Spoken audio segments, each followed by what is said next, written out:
fans, to tonight's game here on Rogers TV. I am your host, Jaci Solomon. Tonight, the London Nationals face off against the Strathroy Rockets. Tonight's story of the game is the season series split. These teams have seen each other twice before this season, each walking away with a victory. Tonight's game will mark that tiebreaker. As we look forward to a very exciting game this evening, we're going to go ahead and send it up to Kyle and Jeremy. Thanks, JC, and yeah, it should be a very interesting matchup between these two teams. As we said, season series split between these two teams. Both teams jockeying for top spots in the Western Conference. London holding on to first place right now. Strathroy not too far behind, battling for that third spot with Leamington. Yeah, and I mean, the Western Conference this year, we've seen it's very tight. I mean, you've got the St. Mary's Lincolns, who are only 1 point behind the Nationals, and only in the Strathroy Rockets are only 7 points behind. So really, this Western Conference is still up for the grabs, as we are pretty much right at the midway point of this season. Now, looking at the Nationals lineup, still no Sam O'Reilly, so that's a big loss. But Lucas Chard back in the lineup for the Nationals, a big asset on the offensive side. 36 points in 17 games, one of the most stellar offensive talents on the roster.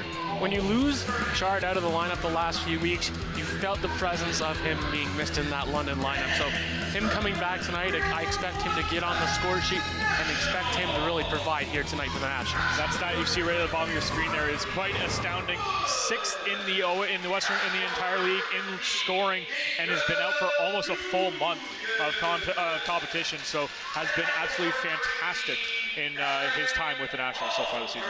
Absolutely. I mean, when you have those types of key offensive guys, including guys like Jacob Julian as well, they're able to push that lineup and be able to create those high offensive scoring opportunities.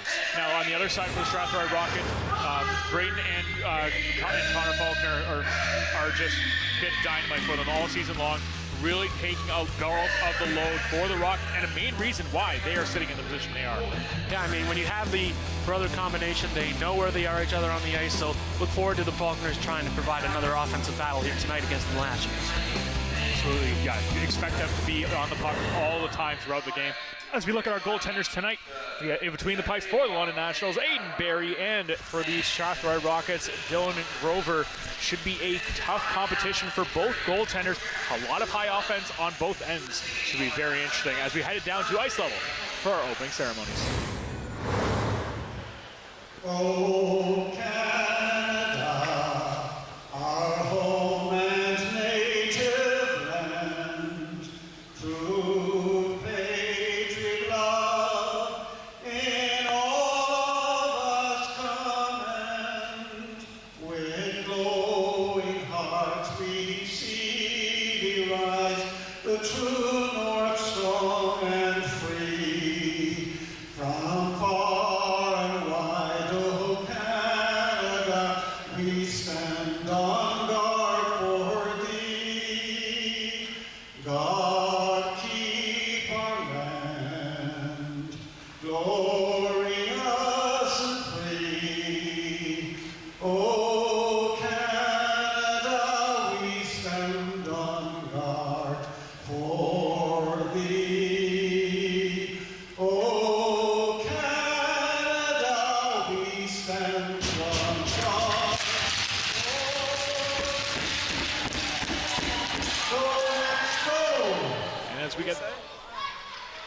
And as we get set for our puck drop here, we take a look at our keys to the game. Tonight's keys to the game are brought to you by Paul Salvador Masonry. For the Strathroy Rockets, it is the young scorers. The Rockets have 3 of the top 6 rookie scorers in the GOJHL, in being Richter, Brendan Faulkner, and Ethan Ficina. And in the 2 matchups with London, Richter has the most points of any Rockets player with 3 goals and an assist in those games. So the Rockets will look for the young guys to lead the scoring. And for the London Nationals, it is protect the middle. The last time the Nationals welcomed the Rockets, 3 of the 4 goals were scored on cross-ice passes. The 4th was a turnover in front of the Nationals' net. The Nationals will have to keep their sticks and bodies in the passing lanes to limit the Strathroy scoring opportunities. Absolutely. Face-off starts here. Nationals win the face-off, bring it right down. Julian tries to jump on it right away. Can't get a stick on it, turned back the other way. Here come the Rockets. Picked up now by Lopez Rock. He turns back. Gets hit on the wall, but still manages to stay with the puck. Julian tips it into the middle over to Wood. Wood, backhand, back to Julian. Julian across the line, he takes a shot. That one just floats over the net. Picked up on the far side by Palmer. Once again, Dave Mastos and crew shuffling up the lines. Palmer out there with Wood and Julian.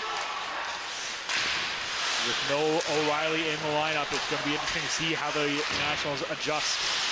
Pace Roth holds the puck at the blue line, keeps it in. He'll throw it behind the net. Palmer will pick it up. Palmer off the wall, gets to the Kopchak on the blue line, tipped out front. Right on net, and Grover makes the save as it bounces out of play. Good little offensive opportunity there by the Nationals as the puck got worked back to the blue line from Palmer, and it goes right off the boards. The patience there for Kopchak. He reads the play, doesn't go high, keeps it low onto the ice, allows for that deflection right in the slot, and a tough save there for Grover early on here in tonight's contest, not even 1 minute in. Lucas Chard wins that face-off, his first opportunity on the ice tonight. Goes all the way down in the Rockets' end. Grover will come out play. Goes off a stanchion. Chard will pick it up over to Bowers, right out front. Another shot from the blue line. Put on net by Griffiths and be held onto by Grover. Off the hop, the Nationals have their feet underneath them as, again, they get it to the center. It's a good shot. Leads to another opportunity again from the point. Good shot on net there by Griffiths as he makes his way back into the London lineup here tonight. Puck comes out, the Nationals will regroup. Warrington will put it up off the wall. Tipped into the Rocket zone, backhand pass, shoots and scores! Chard to French, French back of the net.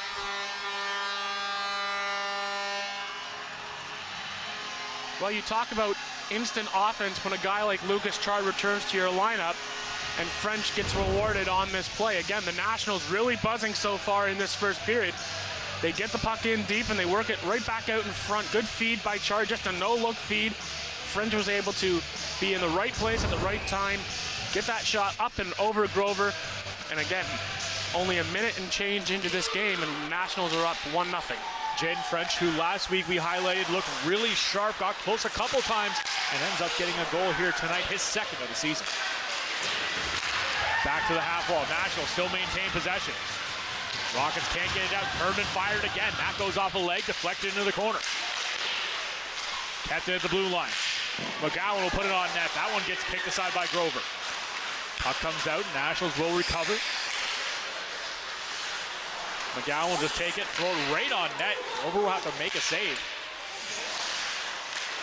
Blocked right at the blue line by Thompson. Puck will be picked up and turned around the other way by Faulkner. Dumped into the National zone. Put her on the boards by Barry. Hayden Faulkner, he tries to play it. That goes off a leg, lost behind Thompson. Back up front, takes a shot. Barry makes the save. First shot of the game by the Rockets, and it's a good one. Hall, he'll throw it in the offensive zone. Heggie will beat him to it. Puts it into the corner. Hayden Faulkner will pick it up. Picked up now by Milne in front of the Nationals net. Milne, backhand pass, gets deflected. Turned back the other way by Jacques. Nationals picking up, going for a line change on their forwards. Puck will get tipped into the offensive zone. Wood's going to go full speed, and he's going to beat his man to the puck. Played down in the corner, comes up the wall. Pacino, he puts it out. Picked up by Kopchak. Kopchak almost gives it away, but turned it out. Now it's given away. Shot up front, Barry with the glove save, and he hangs on.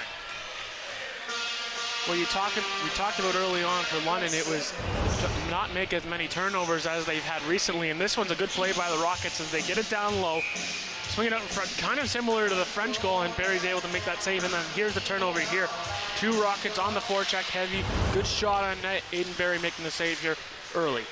Foul on the boards, Palmer can't get a hold of it. Will be picked up by Pacino, he tries to keep it in, now clears the zone, right back in, Nationals will pick it up. Jacob Julian, full stride, comes across the blue line, takes a shot, but Wood a stride offside, and we'll have to reset outside the Rockets territory. And so far in this first period, both teams are using their speed quite a bit in this one. And again, we talked last week how we liked Jaden French's game and Talon Palmer's game. Both of them really impressive last week. French able to get on the board here tonight with his second of the season. I expect the same results from Palmer. Griffith, he'll pick it up and throw it into the offensive zone. Played down again in the war against Zurich. Sebastian Zurich picked up his first point of the season in his last contest. Let's see if that unlocks a bit more offensive ability from him. Back the other way, here comes Bunker. Across the blue line. bobbles it, now backhands it right out front. Again, Nationals can't quite get a hold of it.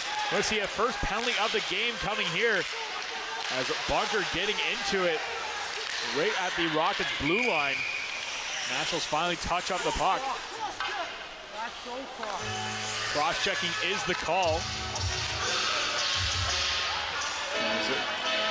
Jackson Bunker heading to the box.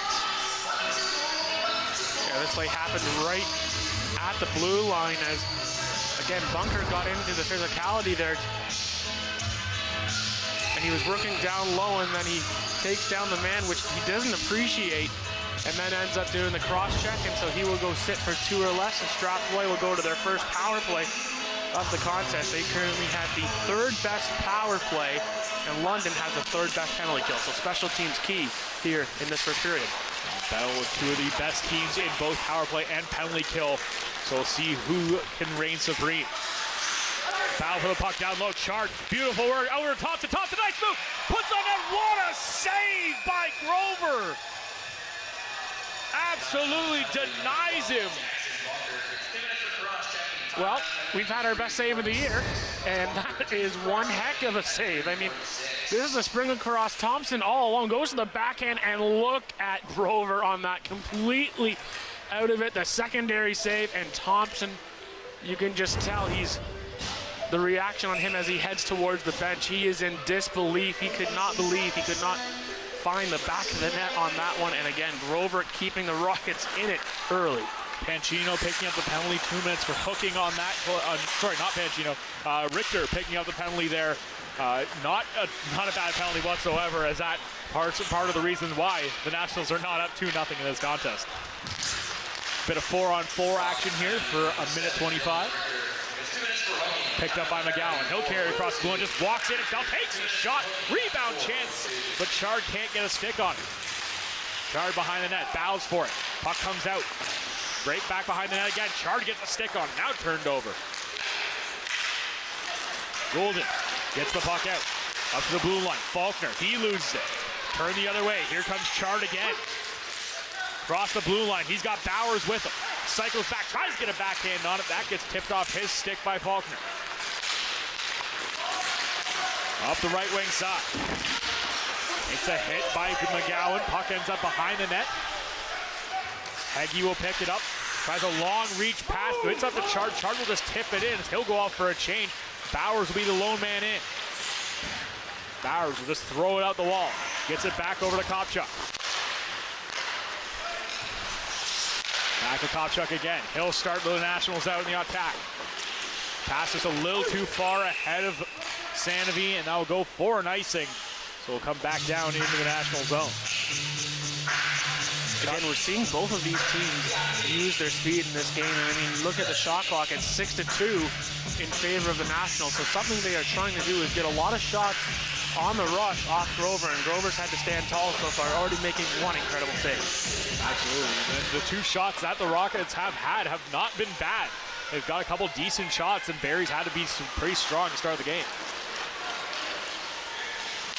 Puck comes out over to Kopchuk.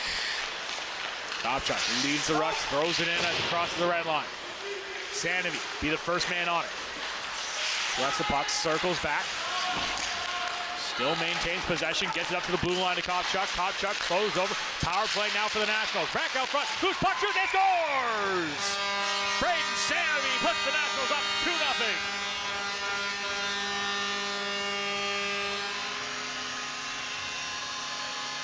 Again, hard work pays off on the special teams, and Braden Sanovi is able to pick up the loose change in front of the net. The Nationals do a good job of working this puck around on the back end, and they end up working it back down low. Loose save, and once again, almost Grover gets to this, but not able to get there fast enough, as Sanovi's able to pick up that loose change. Goal number 6 for him on the campaign, and only 6 minutes into this contest, London has a quick 2-0 lead. And Strathroy's last game, they struggled against the St. Thomas Stars, so this is something that we're starting to see midway through the season. Apparently that's the Nationals offense hadn't looked the same the last few weeks. Amazing what happens when you bring in one of your best scorers back in the lineup, and the team just looks like they turn around completely as they look completely different in the offensive zone. Power play clicks in just the short amount of time they have there. Shots now 8-2 in favor of the Nationals. They were 5-0 to start. Another shot from the blue line from Griffith. That gets blocked on the way to the net. Partial break opportunity here. Duarte, he tries to pin it out front. That gets blocked on the way to the net. Puck gets banked off the wall. The Rockets still maintain possession. Throw it around behind the net. Backhand chance picked off by Griffith. Griffith's takes it. Patty right down low. Barry, loose puck. Open chance. Hooks it on net. And somehow Barry finds it and hangs on. Both goaltenders standing on their heads to start this game.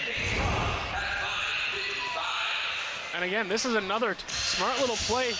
Deflected right in front. Aiden Barry just stays calm and cool right out in front.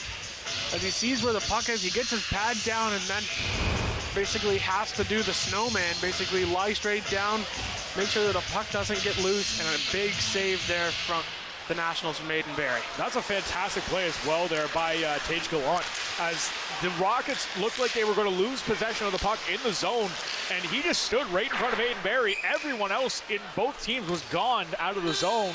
Rockets kept it in right down to him and just unable to beat Barry on a goal opportunity. I mean, you see it more often now where you try to tell players to get themselves lost inside of coverages, and that's exactly what the Rockets did on that play, as he got lost in the coverage. And like you mentioned, both teams were starting to leave the zone as they felt the puck was coming out, but great secondary effort to be able to stay in front and create that opportunity. Play down low again. Barry has to make another big save and quickly turn the other way. Here comes French. That goal went straight to his legs. As French comes out, puts it out front of the net, and Grover has to make the save and hang on, as he had a couple Nationals heading right down to the bench, including Lucas Chard.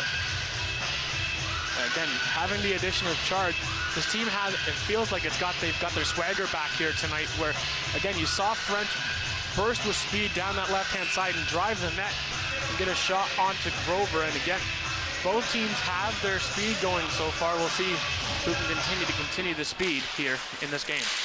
Face-off won this time by the Rockets. Puck to be picked up, blocked by McGowan as the Nationals will keep possession. Down to Thompson. Thompson behind the net. He tries to circle around, battles for the puck with one hand. Loses control now. Faulkner will put it up the wall, picked up by McGowan at the point. Puts it right back in again. Aiden Faulkner tries to turn around with it, still battling for it with Thompson. Picked away again. Nationals will hold on to the puck. Back to the blue line. Haggy, he puts a shot on, well wide.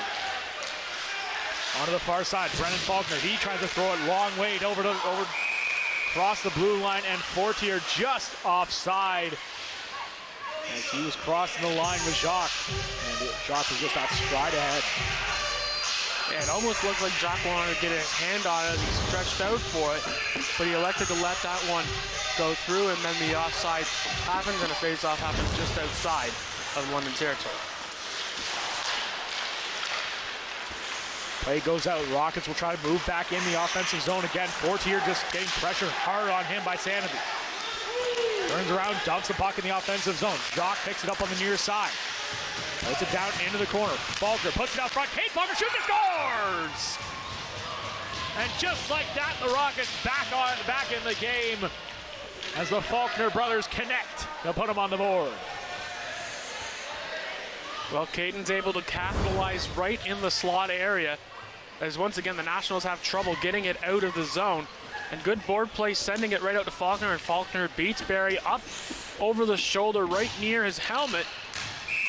And just like that, this now is back to being a one-goal game. Shots now read 8-5, still in favor of London, as both these teams show their offensive skill. Braden Faulkner up to Caden Faulkner on the connection for that one. And keys to our game there, Jeremy, was defend the middle, and not too good of a job there for the Nationals. Back down low again. Turn around quickly, takes the shot, right on net and held on to this time. Barnes with the opportunity, but saved by Barry. And again, we continue to talk about the turnovers in the middle of the ice. There was another incident right where the Rockets are doing a good job of getting inside position on the Nationals here when they're inside the offensive zone. Kopchak will just deflect that one back into the corner. Nationals going to try and turn around quickly. Palmer puts it off the boards a little too hard for Wood to get a piece of it. Down behind the Rockets net. Played by Hogarth. He'll hold on and try to look for that outlet pass. Pressured by Palmer. Ends up dishing it over to Hull. Comes up the wall just a little too far, and that one's going to go for an icing and come all the way back down to the right-hand side of Dylan Grover. Again, busy here. As we saw last week, lineman Kyle Friel, friend of the program, and tonight he's doing the PA announcing as Jeff Shaughnessy away tonight. So Kyle being a jack of all trades, he can be a linesman for a game. He can certainly do the color commentary, but he can also do the PA announcing. Right down low, Rickman will get a piece of it. He puts it up the wall, stolen by Kopchak. Kopchak bangs it off the wall, deflected all the way down, and that's going to go for an icing as Zal will come back again. And cue Kyle Friel. And more music players. Both teams changing chances here now. 8-6 of the shots. Rockets coming a little bit more alive here after the initial onslaught by the Nationals. And, after the Rockets' last contest, they really need a good bounce back here. Losing 8-1 in their last game to the St. Thomas Stars.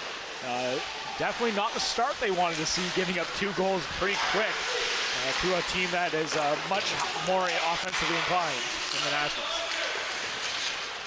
Laszlo puts it down the wall, stolen by Chard. Chard puts it up the wall, Sandovi blew a tire, and he falls down on the play. Tries to pick it up, turn back the other way, here come the Rockets, 2-on-2. Cross the blue line, walks in, takes the shot, Jack is blocked on the way to the net. Laszlo behind the net again, he gets hit off the puck. Picked up by Bowers, Bowers almost gets the puck to French, streaking down the middle. Now will be grabbed by French. Tries to put it off. He gets the ends up going off a leg and into the Rockets territory.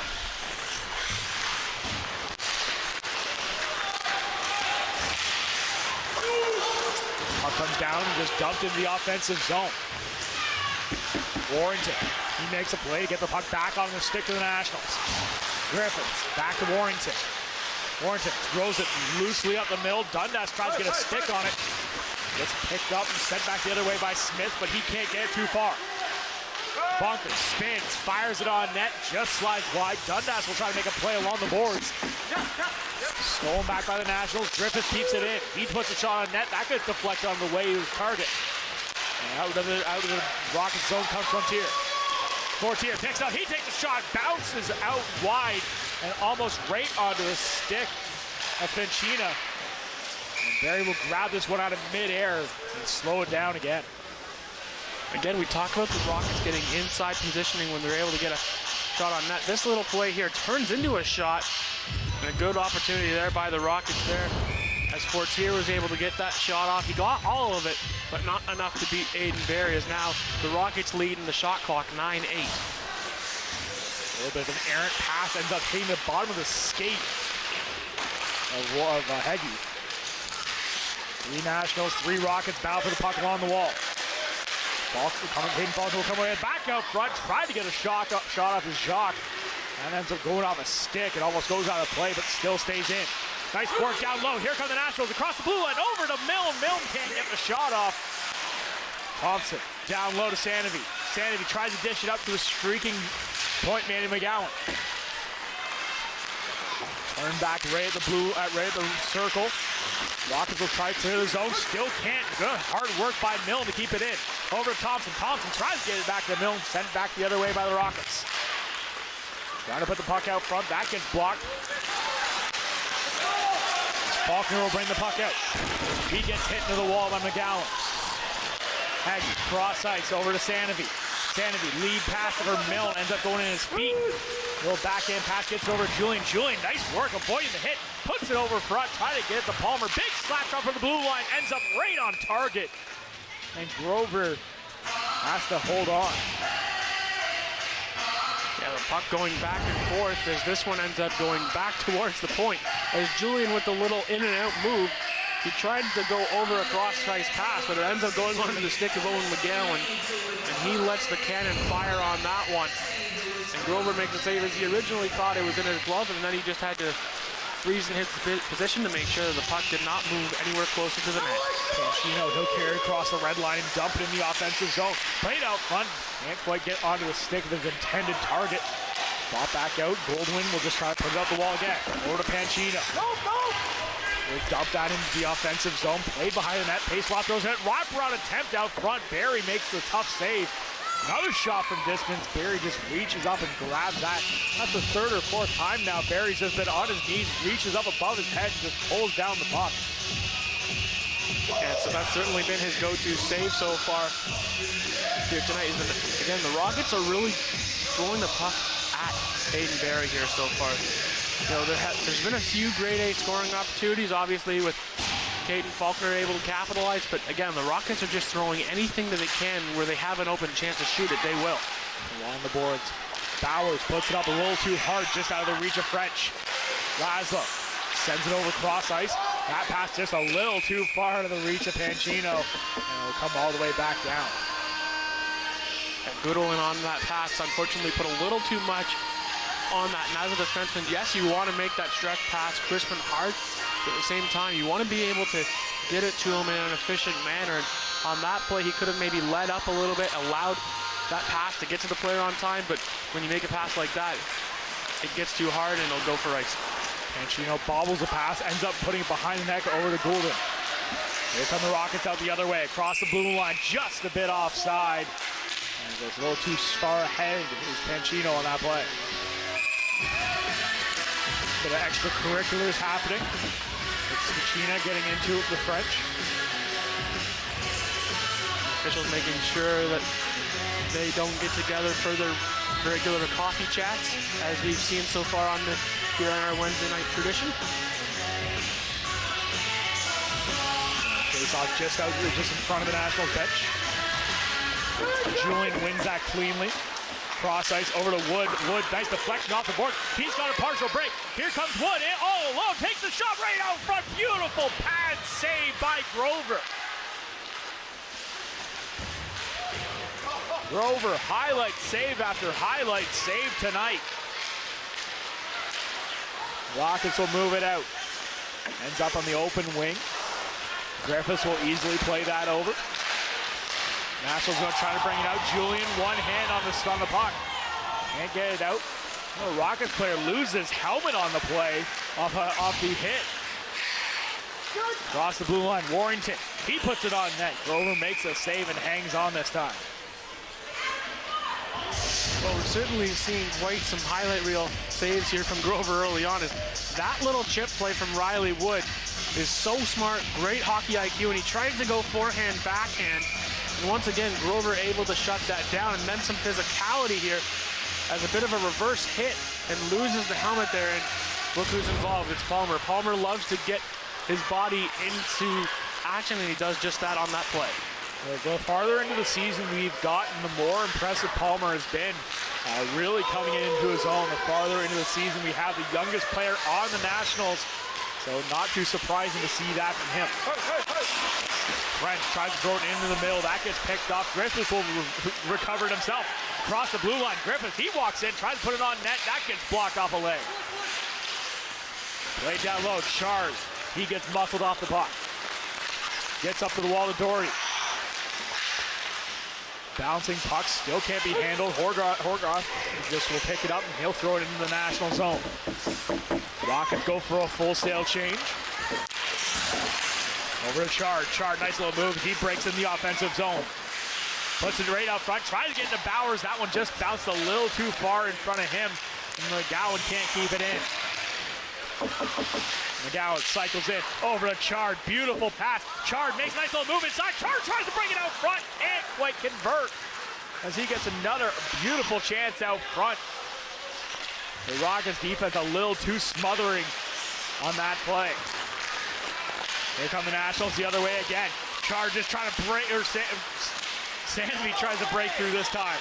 Penalty coming this time to the Nationals. And it'll be tripping is the call.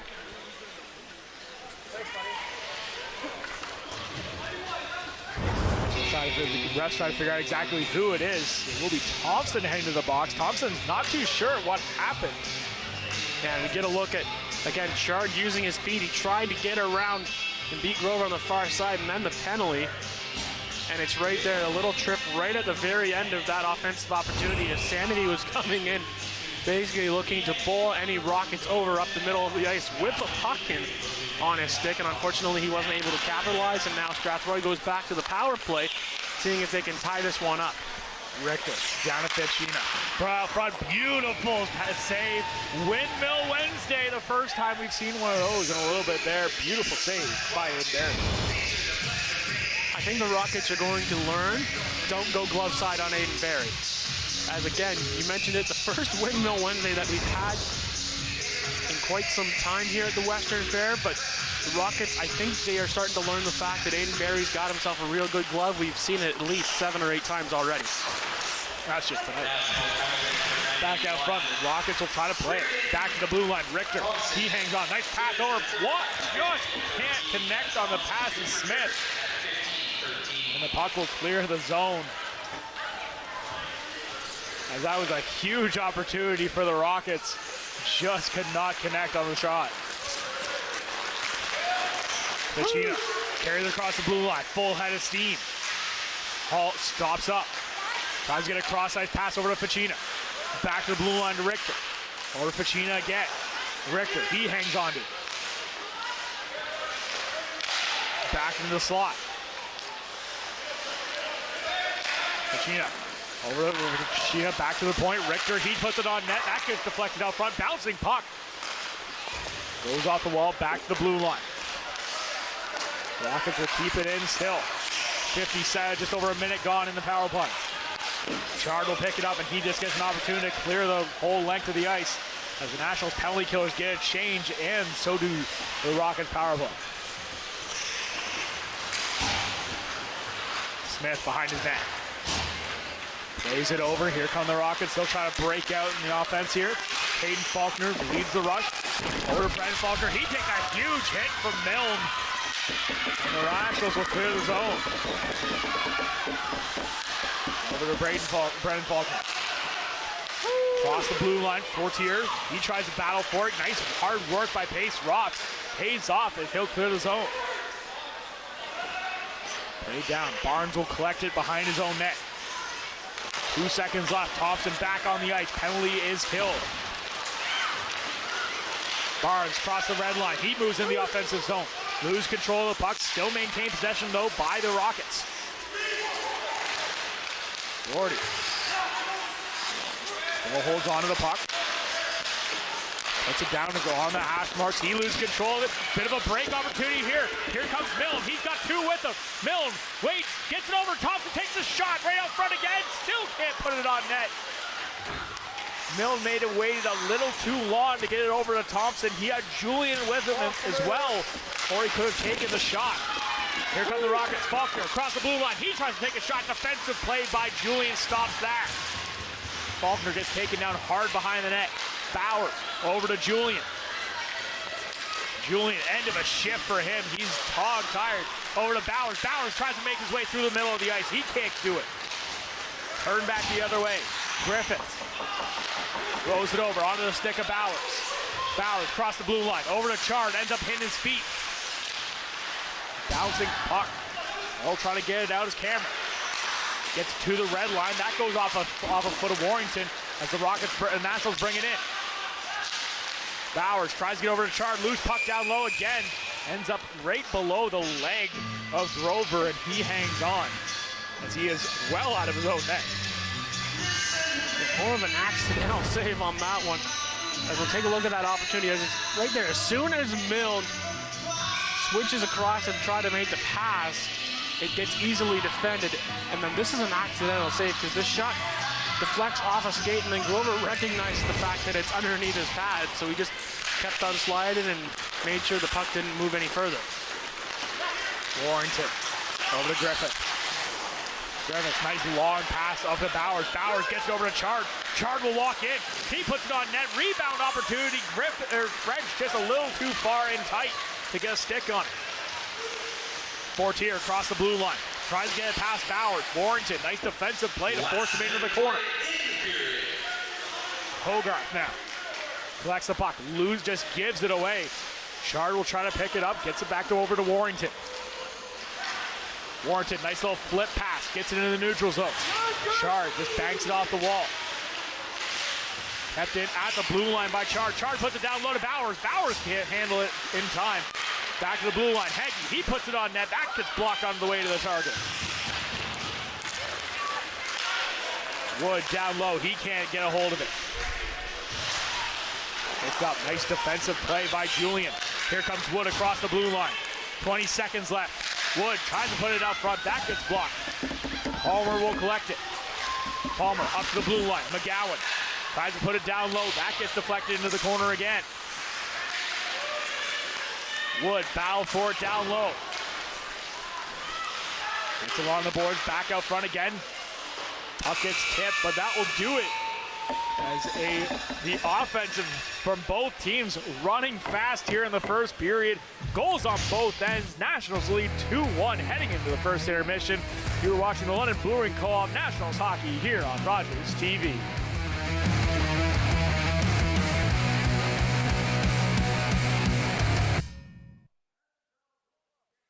This program is brought to you by the following sponsors. This program is brought to you by Ignite TV. Now you're in command. Visit Rogers.com for more details.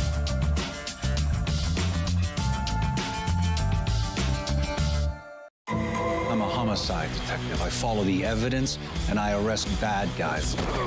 Help me put these two animals in prison for the rest of their damn lives. You started in narcotics. Why did you make the move here? Over here, the bad guys are the bad guys. I had to take an oath in order to get this job. And I try to honor that promise that I made to this city, my co-workers, and the people who live here. Law and Order, SVU, and Organized Crime. All new episodes every Thursday. What a night. On City TV.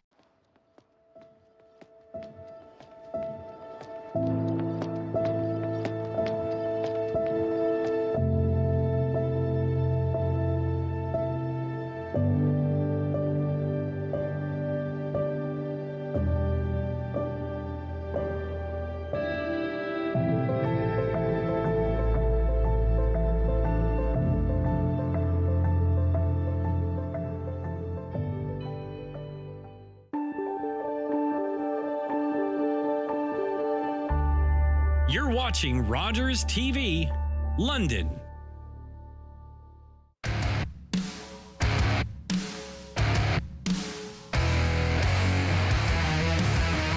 Welcome back, fans. I'm joined with Ethan Vashina from the Strathroy Rockets. Now, Ethan, this is your first season playing junior hockey for the Rockets. How's it going so far? It's been a great year so far. All the boys have made it real easy to come into junior. So, yeah, it's been great. Awesome. So you've been line mates with a good friend of yours growing up playing for the Elgin Middlesex Chiefs, and both from Park Hill. How's that relationship? We're super close. You know, since JK, SK in school, we've been, one of the tightest friends that I've ever had. So yeah, it's awesome playing with them at this level. You guys are down 2-1 going into the second period. What are you looking as the top goal scorer on your team to kind of generate some momentum? I think we, kind of picked it up at the end there. Got our feet moving. We're a quick line, so, and then yeah, just keep getting pucks to the net and driving the net and see what happens. Thanks so much, Ethan. We'll be right back with more London Nationals hockey, London Brewing Co-op, right after this.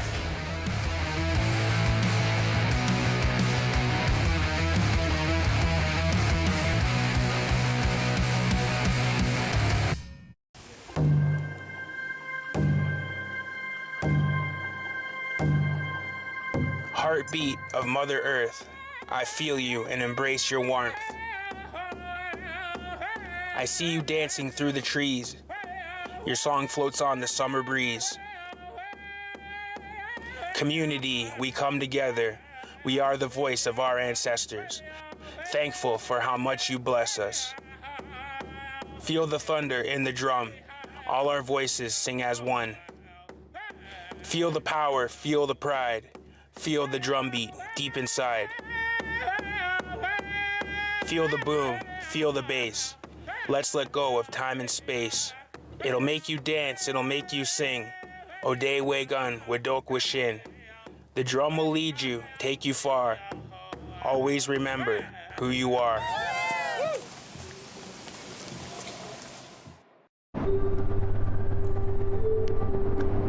What is it? Anxiety disorder. Depression. Clear. PTSD. 1 in 2. A flip of a coin. That's the same chance we'll experience a mental illness by the time we're 40. $1 a day can help change those odds and bring hope to those in need. Watch, play, and win every Monday night at 8 p.m. with Optimus TV Bingo on Rogers TV. Cards are available multiple on locations and are good for all 3 games. Weekly jackpots total $3,000. Back here at the Western Fair Sports Center, 2-1 is your score in favor of the London Nationals after 20 minutes of play.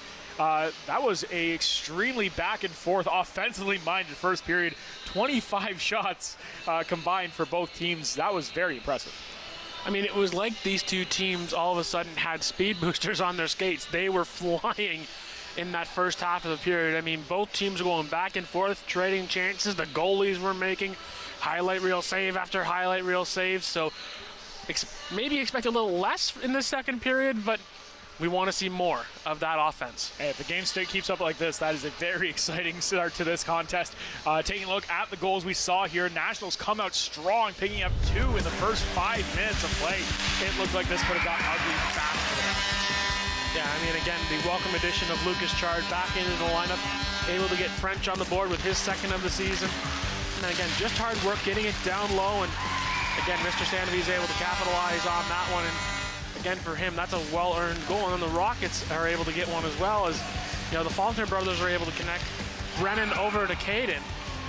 And they have 50-plus points for the combination, so they lead the GOJHL in the brother combination. So certainly something that is exciting to see. As you can see, French his second, Sandovi his 6th.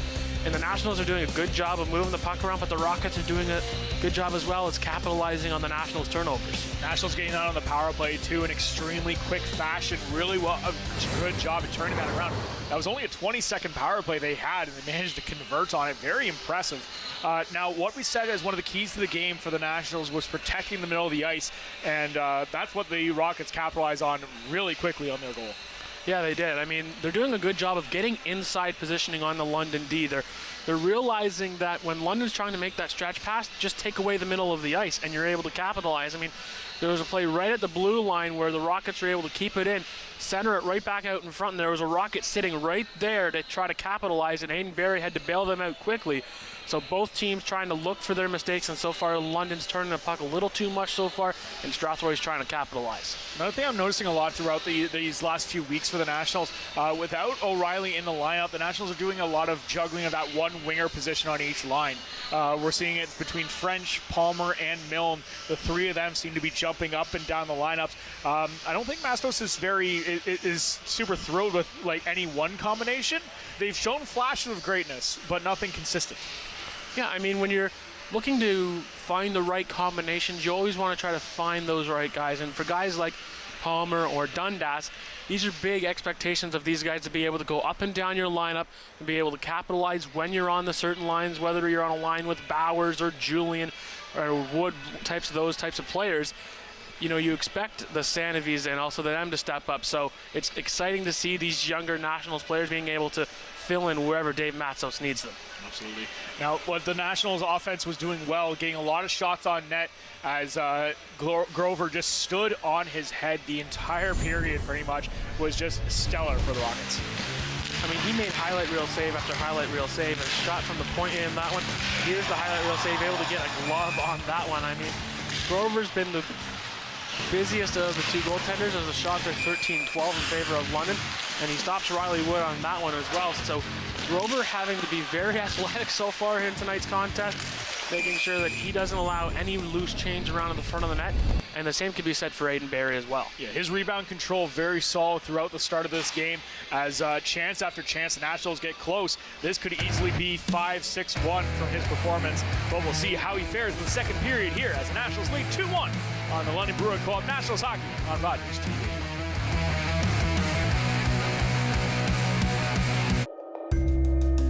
I was born and raised in Musqueam First Nation territory by my mother, who spoke Hunkaminam to me. As a child, I ceased using my mother tongue, as to use any language other than English was considered not being Canadian, so I was told. The old people came to me in a dream and reminded me of who I am and where I come from. I have reawakened. My roots are strong, and I'm no longer a silent speaker. My language tells me where I'm from. It defines me and guides me to teach others to learn and understand our culture and traditions. A gift for those in the present and the unborn generations. What was lost is found. What was asleep has awakened. My blood is here, and I am complete. I have returned home. It was our 35th anniversary. To celebrate, we were on our way to Mama Rosie's, where we had our first date. That's when we heard coming from the radio. So we stopped and listened. It helped us get to safety. So when I think of our anniversary, because now we have even more to celebrate.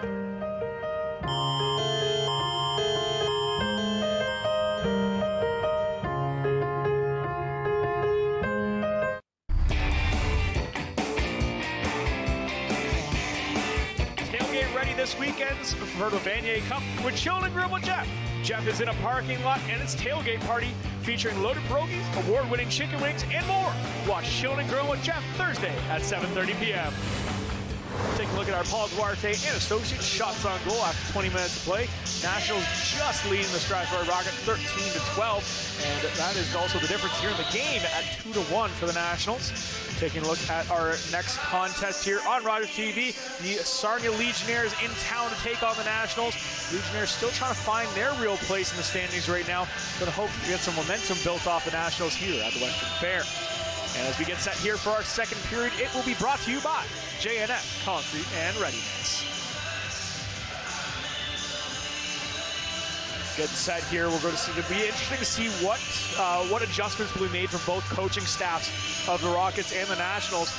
If I'm either coach, I wouldn't really change too much. You're playing your style. Both teams are all offense. Just go, go, go.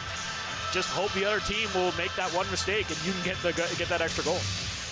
Definitely. I mean, if you're the Nationals, you had a really great start in that first 5 minutes. You're able to capitalize twice and beat Grover, which we've seen in that first period is going to be very hard to do, as he made some unreal highlight saves. And for the Rockets, it's capitalize on London's turnovers. We talked about it in that first period and in the keys to the game, how London has had some struggles, especially with the Rockets, of clogging up the middle, taking away the lanes, and able to turn them into golden scoring opportunities. So the Rockets only being down 1 right now is a key in this season series, as it's currently tied 1-1. London won here in overtime via a OT winner from Jacob Julian, and then the Nationals drove up to Strathroy and lose that one. So both teams looking for this as being a revenge game and try to take that season series lead. Both teams still battling for those top spots in the Western Conference, as we've mentioned before. Nationals holding on to first place. Strathroy only 2 points back of Leamington for third. So they still have a very good chance of getting one of those top spots and home ice advantage in the first round of the playoffs. Popularity face-off won by the Nationals. Pace Rock tries to get out. Nice little play over to Julian. Julian bats out of mid-air and collects back to the blue line to Pace Rock. He'll throw over to Kopchuk. Kopchuk puts it on net, deflected down low. Palmer gets a stick on it. He gets hit face first into the boards, and that's going to be an easy call for the ref, as the Nationals will get a power play right off the bat here in the second. Physicality is certainly picking up here as we're 20 seconds in to the second period, and the Nationals are going to go on the power play. We'll see what the officials call on this one as it goes down low.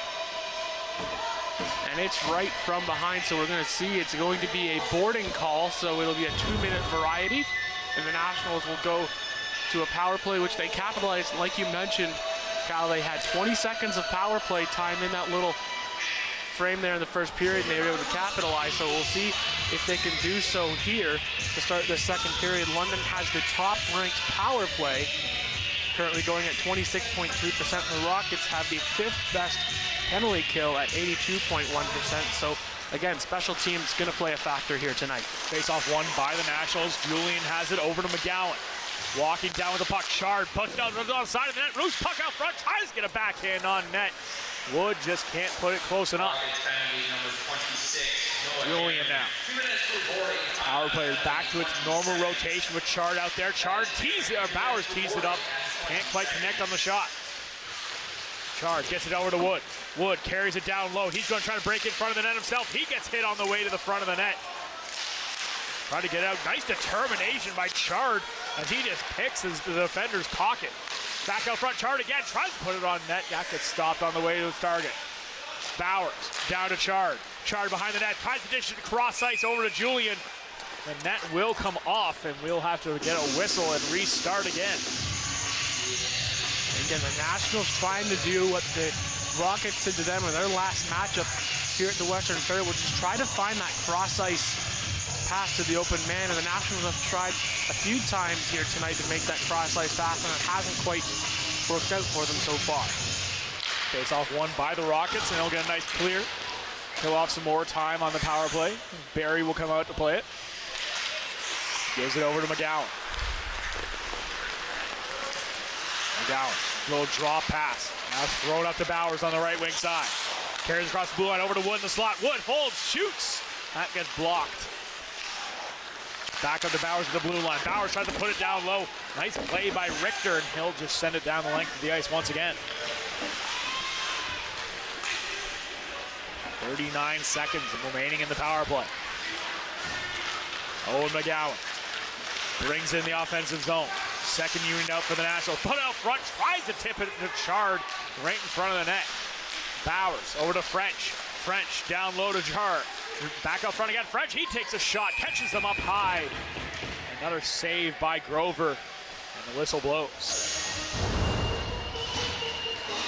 Again, the net coming off of its moorings is Grover pushing off to his right-hand side aggressively, so the officials are going to make sure that that net does not come off as loosely as it has the last two whistles, as we see this pretty much every Wednesday night.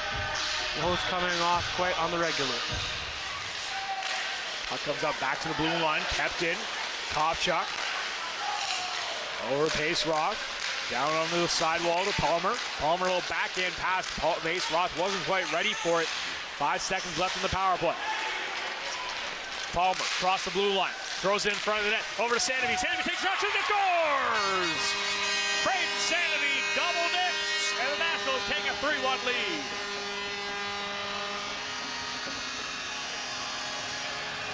Sandovi's able to get his second on the night, as again the Nationals work this one up the ice, and Sandovi shows patience on this play. We work it back towards Sandovi, and the patience there. It's not exactly the hardest shot that I've seen Sandovi shoot, but nonetheless it's able to fool Grover on the glove side, and he's able to restore that 2-goal lead, as shots now read 16-12 in favor of the Nationals, and they're now up 3-1. Don't always need to take the fastball. The changeup can work every now and then, and looked like Grover wasn't quite ready for the speed of that shot, and this ends up beating him on the glove side. Milne, nice little play, puts it back down in the corner. Gets past Laszlo, back out front to Milne. Milne can't quite get a hold of it. Throws his body nonetheless. Picked up by Haggy. Over to McGowan. McGowan, he'll skate out across the red line. Dumps it in the offensive zone. Behind the net, Laszlo tries to get a hold of it. He gets his pocket pick as McGowan puts it up over to Milne. McGowan's one of the lone players down low as the Nationals defenseman leading the attack. Puck is held onto by Grover, and we'll get a face-off as both teams going out for a change now. Shots 18-12, so 5-0 of the shots here in the second period. Rockets yet to get out of their own zone here to start the second. Very reminiscent of what we saw in the first. Play down low again. Rockets get up here, get a hold of the puck. They'll break it out now. Across the blue line, Ficina trying to put it on net, just misses wide. Picked up by Zurich on the far side. Nice little tip play out to Dundas.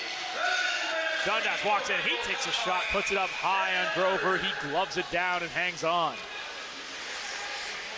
And again, London kind of taking a similar strategy to Strathroy, which is just throwing the puck onto the net and seeing what can come of it. Again, shot right on, glove save made by Grover. And again, the shots continue to pile up here for the Nationals inside their first 5 minutes of the second period. Face-off deemed to be unfairly dropped, so we'll have to reset again. Nationals taking the opportunity to switch out their defense here. A bit of confusion here, trying to figure out who's actually supposed to be on the ice. Yeah, it looks like the officials had finished their line change procedure in which the officials caught the Nationals trying to make that late last-minute change, so they bring back the original players that were on the ice. And Griffith and Warrington stay out. Puck gets bobbled there by Ficina, but almost stolen back by Bowers. Tip play up across the blue line. Here comes Richter. He tries to drive the net. He gets stopped up on his way to his intended target by Warrington. Bouncing puck comes out over to Chard. Across the blue line, French, he can't get a hold of it. Bounces back to the neutral ice. Pace Roth will pick it up. Logan Pace Roth off the wall. Sent to the offensive zone to French. French cycles down low, held onto the puck still. He takes a shot, puts it just over the top corner. French showing a bit more of a offensive flair so far tonight. Getting that one goal already, has had a couple chances for a few more.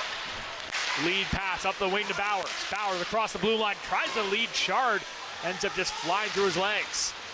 Back now to Chard behind the net. Chard can't handle it as it bounced over his stick. Pace Roth pinches in. Gallant tries to battle with him, still maintains possession for the Nationals. Bowers bouncing puck, still holds on to it. Playing basketball with the puck, and the puck finally goes on net. Grover will hang on. Impressive little bit of hand-eye work there by Bowers, who just ends up bouncing the puck to keep possession of it. But Grover continues to be the story of the game for the Rockets, as despite the Nationals' goal, has been fantastic. Yeah, you talk about Bowers stick handling in a phone booth. I'm sure he wanted that puck to settle down for him to try to get a shot on the net. But unfortunately for him, he had to work it back to the point. Shot did get towards the net, and a save was made by Grover. But again, just the hand-eye coordination there by Ryland Bowers is something that we've seen quite often here at the fair here on Wednesday nights. Bowers, ever since he got back into the lineup, has looked pretty sharp on the season. 29 points, 15 goals, 14 assists for the Nationals winger. Has looked very good throughout tonight's contest as well. Yeah, and we expect, him and Chard and those types of guys to be high in the goal totals, as we'll see near the end of the season if they can reach the 30-goal plateau. And Nationals have about 4 guys who are on pace to hit at least 20, if not 30 on the season. We'll see how many of them actually do pull it off. Down low again, right out front, pokes a shot and scores! Beautiful pass down low, and the Nationals take a 3-goal lead. And it's going to be the former Strathroy Rocket and Dylan Dundas able to capitalize on that passing play from Nolan Griffiths. This is just smart play by a defenseman, recognizing that he has an opportunity to go cross ice, and Dundas is able to capitalize on it. You can see Dundas makes the stretch feed down low, and he works it down low. He's able to capitalize on that, and now the Nationals increase their lead now to 4-1. So the former Strathroy Rocket and Dylan Dundas, who played with Strathroy last season, able to get a goal against his former team. Played down low, Milne. He tries to put it up front. Loose puck again, still bouncing puck. Nationals trying to come back quickly again. Laszlo will pick it up for the Rockets behind their own net. Picked off right at the red line. McGowan will bring it in. McGowan puts it on net. Tries a bouncing puck, almost put right back on net in front by Golden. Big hit thrown along the wall.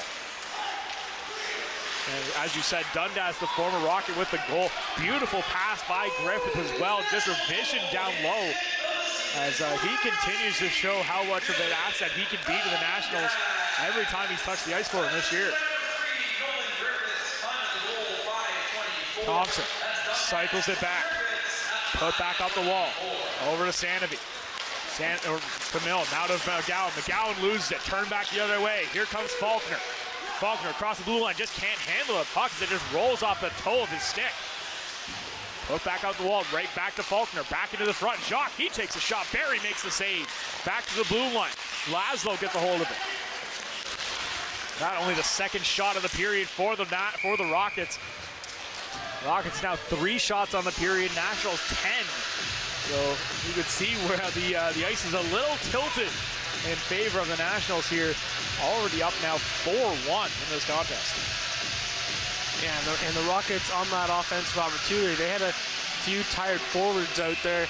As Caden Faulkner was out there, you could tell he didn't exactly have that same amount of speed as he did early on in the game, and he wasn't able to quite get a good shot off, and he goes off for a fresh new forward group out there for the Rockets. It's a little disheartening now, I would assume, for the Rockets. They've now given up 12 goals in their last 5 periods and have only scored 2.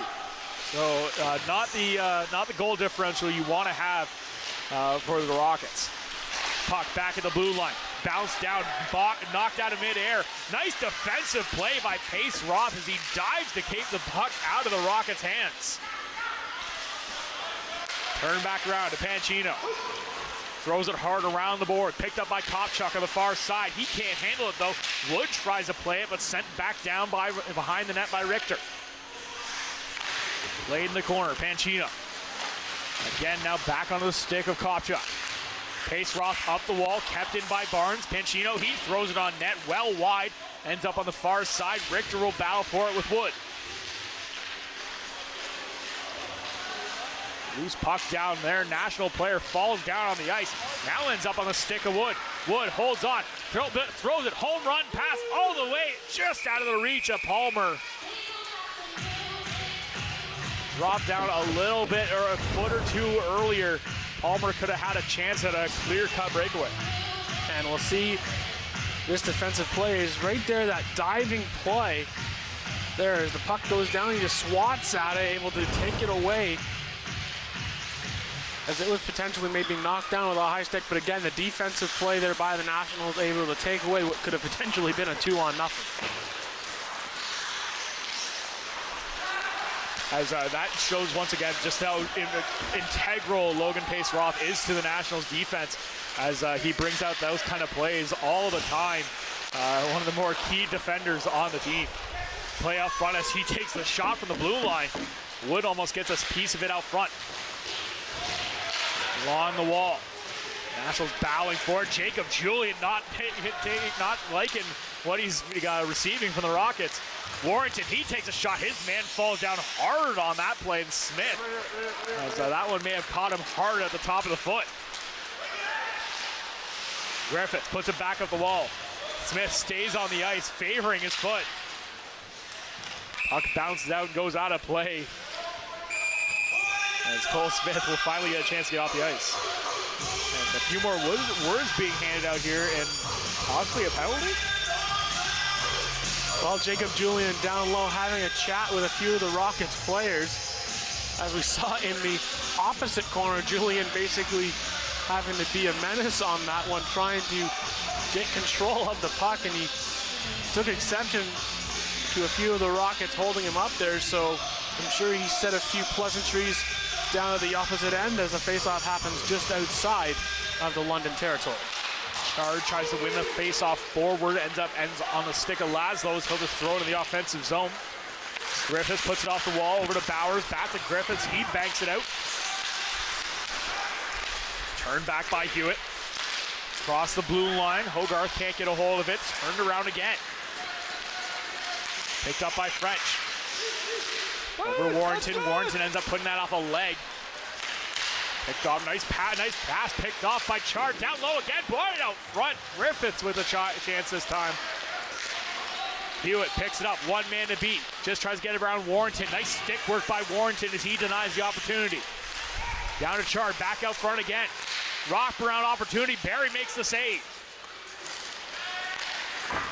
Puck bounced off the wall, that will go down the length of the ice and just out of reach for an icing. So the Nationals have to stay out there as the Rockets will get some fresh legs on the ice. And good play there by Rylan Bowers, recognizing there was a few Rocket forwards around him, so he just did the right thing, went high off the glass down, stays for an icing.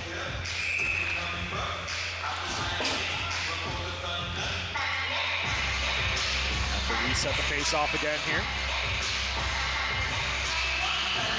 Faulkner out on the ice now. Face-off won cleanly by French.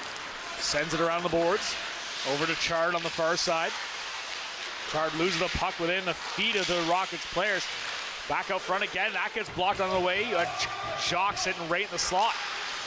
Back to the blue line. Barnes, he puts it on net. Tipped out front. Barry makes the save. Nationals wait. French, long pass, cross ice over to Bowers. Bowers, nice little touch pass over to Chard. Chard waits. Right out front, over to Bowers. Bowers takes a shot. That gets blocked. Rebound, still trying to find the puck. Puts it on net again. And Grover managed to get a piece of it and picks it out. Faulkner across the blue line. Caden Faulkner down low. Puts up to the blue line to Barnes. Back to Caden Faulkner at the top of the circle. Stolen off his stick by Chard. Jacques now tries to spin around in the corner. He gets put into the boards. Behind the net, Faulkner again. He can't get it out. Brennan Faulkner now on the far side. Still holds on to the puck. Doesn't like his passing options. Now back to the point. Walks in, takes a shot by Smith. That gets blocked on the way to the net. Faulkner again tries to put it out front to his brother. That gets tipped on the way to his target. Jacques behind the net. Stolen by McGowan. McGowan puts it off the wall. Sandovi, nice little backhand play, gets it out. Here comes Milne across the blue line. Milne drop pass, thought Sandovi was a little closer than he was. Barnes will get the steal. Faulkner, throw it out, turned right back in by Pancino. Over to Barnes. Barnes, long pass, tipped by Richter. No icing on the play due to the tip. McGowan up the wall to Sandovi. Now over to Thompson. Thompson gives it back to Sandovi. Sandovi across the blue line. Big hard cross-ice pass over to Milne. Milne waits. Back out front again. Sandovi puts it on net. Can't quite get it to go. Gets a chance to get it onto his forehand. But Grover makes the save and denies the hat trick. I mean, once again, you're just seeing Grover put up these unreal saves. Again, going to the shot, and Sandovi not quite able to elevate that puck. Hence why Grover was able to get the pad and then put the glove down. I mean, Grover has been keeping this Rockets team pretty much in this game. Otherwise, this game could have gotten out of hand in the first period, and it could have gotten out of hand in the second period if it wasn't for Grover so far. Absolutely, and it's not to say it hasn't got out of hand yet, as the Nationals still holding on to that 4-1 lead and have been pretty much dominating the majority of possession here in the second period. Puck down low. Kopchuk gets it up the wall. Zurich floats that pass cross ice over to Dundas. Dundas tries to get it back to Zurich, who's streaking down the middle. Shot for the blue line from Kopchuk. Bounces off the back wall. Picked up by Dundas. Dundas waits, takes a shot from the sharp angle. Catches Grover up high and ends up in the corner. Back the other way, Ficina just picks it up, backhands it into the offensive zone. 7 minutes left here in the second period. 4-1 is your score in favor of the Nationals. Dundas walks in, takes a hard shot, puts it wide. Onto the stick of Kopchuk. Back to Dundas. Dundas can't handle the pass. Cameron will pick it up for the Rockets as he tries turning back the other way. Across the red line, still holds on to the puck, loses as it bounces off his own teammate's skate. Fortier, nice little pass over, gets across the blue line. Gallant, he takes a shot, that goes off a foot. He maintains possession. Walk up the wall with it. Almost stolen off his stick by Warrington, given away. And the Nationals will bring it back the other way. Palmer driving in there. Wood in there for the help. Riley Wood spins, throws it back behind the net, hoping to get to Julian just out of his reach, up to the blue line. Warrington can't hold the line. Cross-ice pass over to Wood, bounces over his stick. He'll just throw it to the offensive zone as the Rockets will collect it behind their own net. Pressured by Julian. Almost forces the turnover for Wood. Across the blue line come the Rockets. Sent down behind the Nationals net. Palmer there to pick it up. Gets it over to Wood. Wood waits, tries to throw a home run pass intended for Palmer coming down the left wing side. Over to Gallant, just a bit offside. Looks like Doherty was not quite past the blue line yet. Again, as we're approaching the 5 minutes to go mark here in the second period, and you can see the Nationals have really taken over it on the shot clock. It now reads 27-16. So Strathroy has only had a couple of shots on net here in the second period, as the Nationals have certainly turned things around. And now we have a conversation right at the face-off circle between official Hillary Brennan and Adna, as they're going to actually change where the face-off is. It was an offside, so they're going to move it down right in front of the London bench. 14-5 are the shots in favor of the Nationals here in the second period. As we continue to just pepper all kinds of shots. Sorry, 15-4 in favor of the Nationals. They continue to pepper Dylan Grover. Puck cleared into the offensive zone. Bowers applying a ton of pressure. Chard follows it up. Puck ends up on the stick of Hewitt on the near side. Stolen right at the blue line by Chard. Chard late little backhand pass across the blue line to French. Over to Bowers. Bowers pressured by Hewitt, loses control. McGowan almost holds the line. Close play, but the linesman gets a great view of it. And he makes the call. Again, 5.5 to go here as, again, PA announcer Kyle Field picking some music, picking a little Luke Combs, as Luke Combs was here in London the last 2 nights, performed a couple of shows down at Budweiser Gardens, so certainly a little local flavor into tonight's game, throwing a little country music in. Okay, pass down, cross ice over to Smith, now to Faulkner. Faulkner across the blue line, loses the puck quickly, turn back into neutral ice. Smith up to Caden Faulkner. Picked up now behind the Nationals net by McGowan. Nationals continue the pressure. Barnes strike keeps it in the offensive zone. Down low, Brevin Faulkner and Caden Faulkner both battling for it. Sandovi will come away with the puck. Sandovi, a lot of room to work. Comes across the blue line, waits up, tries to get a pass to a streaking Dundas coming in off the blue over the blue line. Coming back, Faulkner works his way up across the blue line. Jacques back to Faulkner again. Cross ice pass, it just misses its target. Here comes Dundas. Dundas all alone, walks in, takes a shot, backhanded, beautiful save once again by Grover. Denies the breakaway. As Dundas looking for his second of the night. Loose puck, takes the shot, just misses wide again. Nationals getting all kinds of chances. Here comes Pacino the other way. He walks in. Defensive play made by Hagee. Played now behind the net. Richter gets put hard into the boards.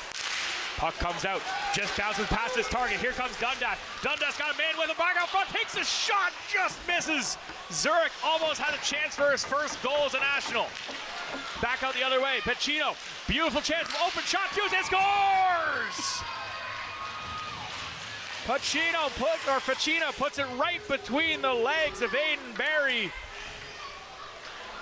And the back and forth play continues as the Rockets cut the lead to 2. Well, back and forth we go with these chances. A 2-on-1, Zurich not able to capitalize, wasn't able to quite get his stick on it. and then down the Rockets go the other way. And that's going to be one that Aiden Barry's going to want back, as he didn't quite get control of the shot. It just squeaks through the 5-hole of Aiden Barry. And don't count the Strathroy Rockets out yet, as they're still trailing only by 2 here, 3 minutes to play in the second period. Bouncing puck sent back into the neutral ice. Turn back, cross the blue line. Here come the Rockets. Walk in, take the shot. Barry right back to his stellar play. Nice little glove save there. 3:30 remaining here in the second period. 4-2 is your score in favor of the Nationals. Again, Aiden Barry being the less busy of the 2 goaltenders, and that goal that was just scored on him is one that he's going to want back. Puck floated close, and that's going to call it as it, I was going to say it hit something. It didn't look like it hit anything up high. Yeah, you and I were both watching that puck closer to see if it was going to hit the roof here at the Western Fair, and it appeared that it didn't, but the linesman down at ice level maybe felt that it hit something that would have affected play, so it gets blown dead, and so now a face-off happens inside of the London territory as Strathroy is knocking on the door here, only down 2. It is quite loud when it hits one of the rafters in the Western Fair here.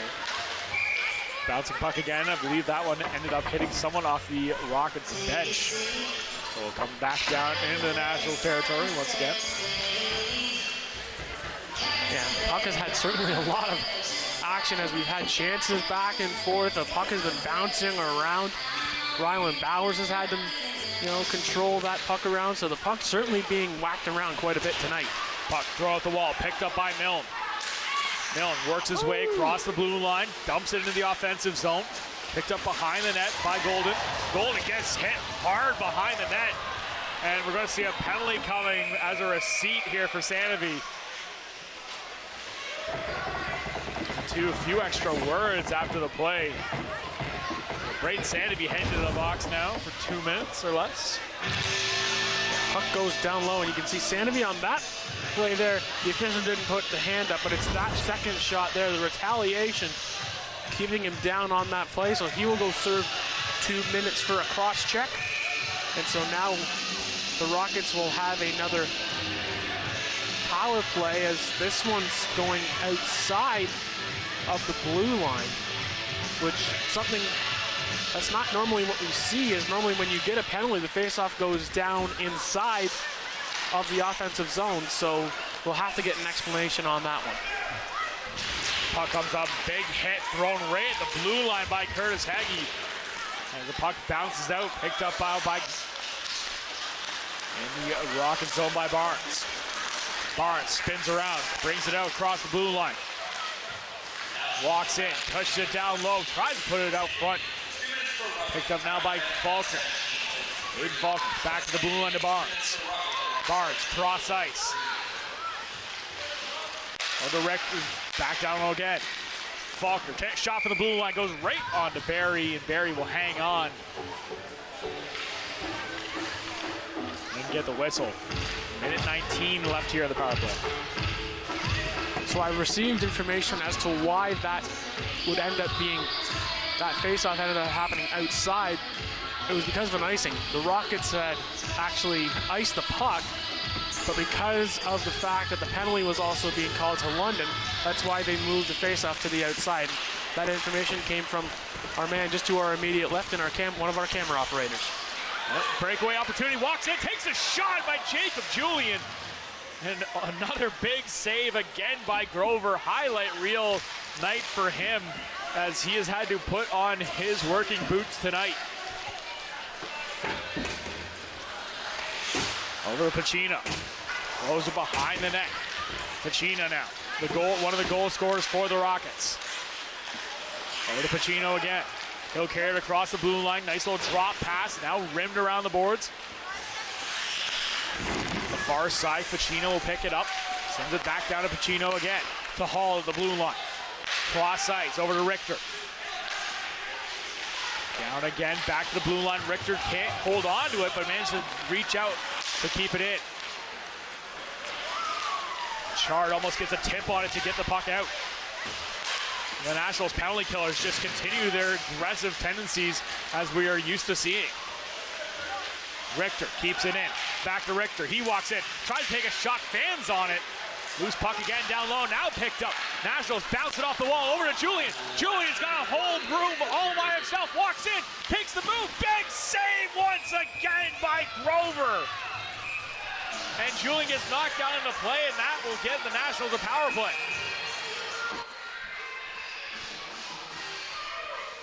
I mean, Grover's just made save after save after save. And this one, it's on Jacob Julian. I mean, here's the stretch feed on his first shot, and it's a blocker save by Grover. And then he gets caught behind the D. He tries again to go back to the backhand, and again the stretch across from Grover.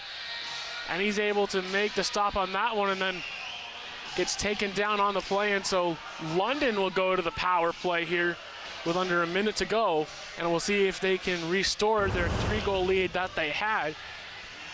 As again, this game has had chance after chance after chance. We could have easily had 9, 10 goals for both sides if it weren't for these two goaltenders. Absolutely. As Damian Pacino heading to the box now. Nationals their third power play opportunity of the night, 1 for 2 so far. As the net getting fixed once again. We've seen it get kicked off quite a few times now. Only 54 seconds left here in the second period. So if the Nationals don't score quickly, they'll head into the third with a power play. Over to Kopchuk. Nationals running their second power play unit to start this one. Kopchuk, shot from distance, put it right on net. Grover gloves that one down. Right idea from Kopchuk on that. But when you're on the power play, you kind of want to wait for those forwards to screen the goaltender and maybe try to get a deflection. He tried to shoot that one high, but as a defenseman on the power play, if you're going to shoot it high, you want to get it high and hard. Pace Roth over to Kopchuk. Kopchuk fans on it, but managed to get a nice little backhand pass down below the goal line. Picked up by Sanofi. Over to Pace Roth. Tic-tac-toe passes, shot from the blue line. That gets tipped out front. Sanofi knocked down on the play. In front of the net, Sanofi again. Back to the blue line to Pace Roth. Pace Roth again, waits. Teed up by Kopchuk, he puts it on net. And the net comes off once again. Now the official on that play felt that Grover had his glove on it and had that he had control, but the puck came out on the other side, so the official never saw that the puck came out. So a face-off will happen just outside, as the Nationals may have felt that it shouldn't have been blown dead, but the official quick on that play. So we'll see a face-off here. 13 seconds left. Nationals bring out their top unit for the last chance here. Face-off drawn, gets scrubbed, and we'll head down the length of the ice, and that will do it for our second period. As the Nationals score 2, Rockets are going to score 1. Both teams, the offense continues to roll on both sides as the Nationals tilt the ice a bit more as they will head to the second intermission with a 4-2 lead. You are watching the London Brewing Co-op Nationals hockey here on Rogers TV.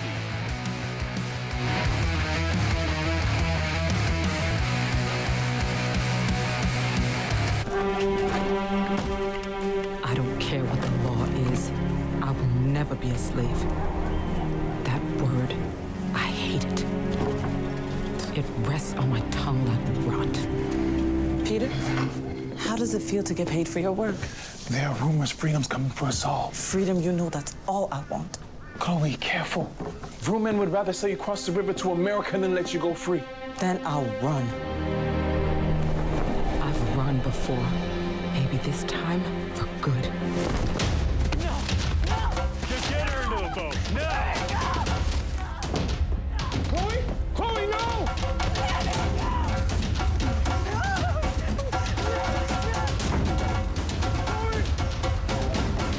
Word of Chloe Cooley's resistance led to Canada's first legislation limiting slavery. After 200 years, slavery was abolished in Canada in 1834. Flooding is causing widespread devastation in Pakistan. More than 1,000 people have died. 1/3 of the country is underwater, and 6 million people are in need of emergency assistance. The humanitarian coalition is responding to the crisis in Pakistan. You can help. Donate today at together.ca, and your donation will be matched by the Canadian government. That's together.ca, the humanitarian coalition. Together, saving more lives.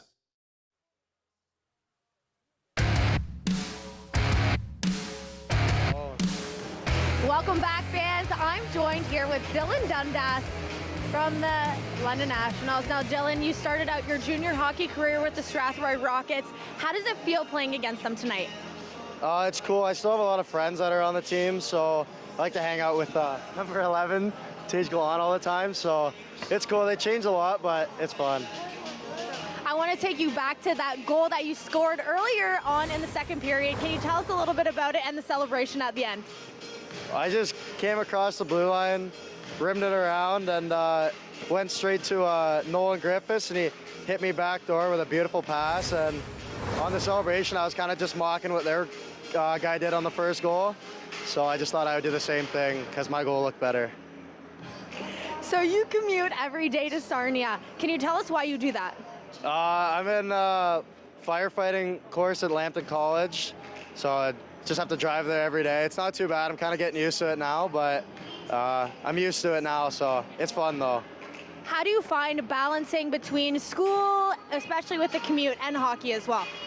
I got a pretty good course selection. My mom really helped me out with making sure that hockey and school wouldn't really be a factor with like crossing over and stuff, so I really got to thank her for it, so make my life easier.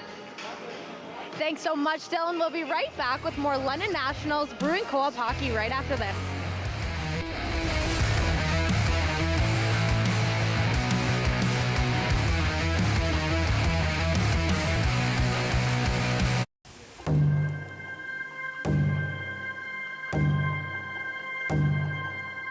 Heartbeat of Mother Earth, I feel you and embrace your warmth.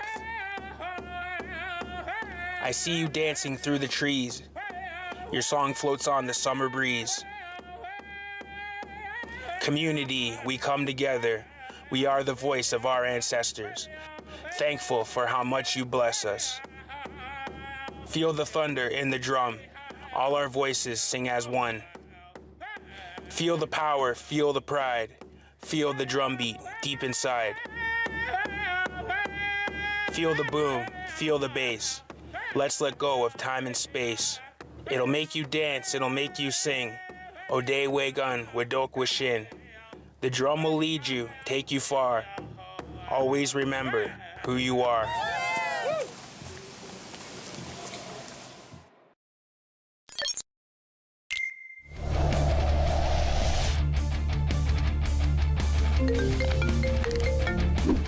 Yo.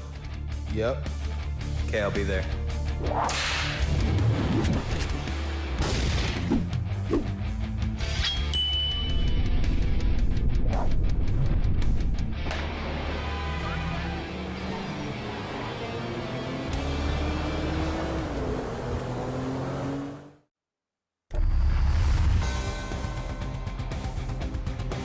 Game Day London takes readers behind the scenes and beyond the box scores, offering news, analysis, long form, and interviews, all produced by local journalists. Catch the coverage at GameDayLondon.com.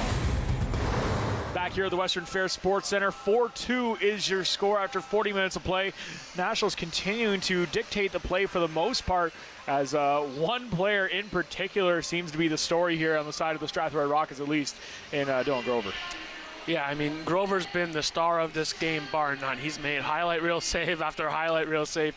He's the reason why the Rockets are only down by 2 goals right now. I mean, we get to see some of his work.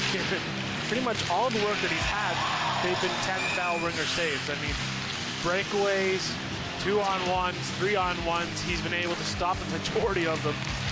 And the ones that have gotten by him have been ones that you can't really blame him for. So he's had a lot of work so far put on him. He's had 31 shots on him in here tonight. He's made a lot of big saves, keeping the Rockets in it.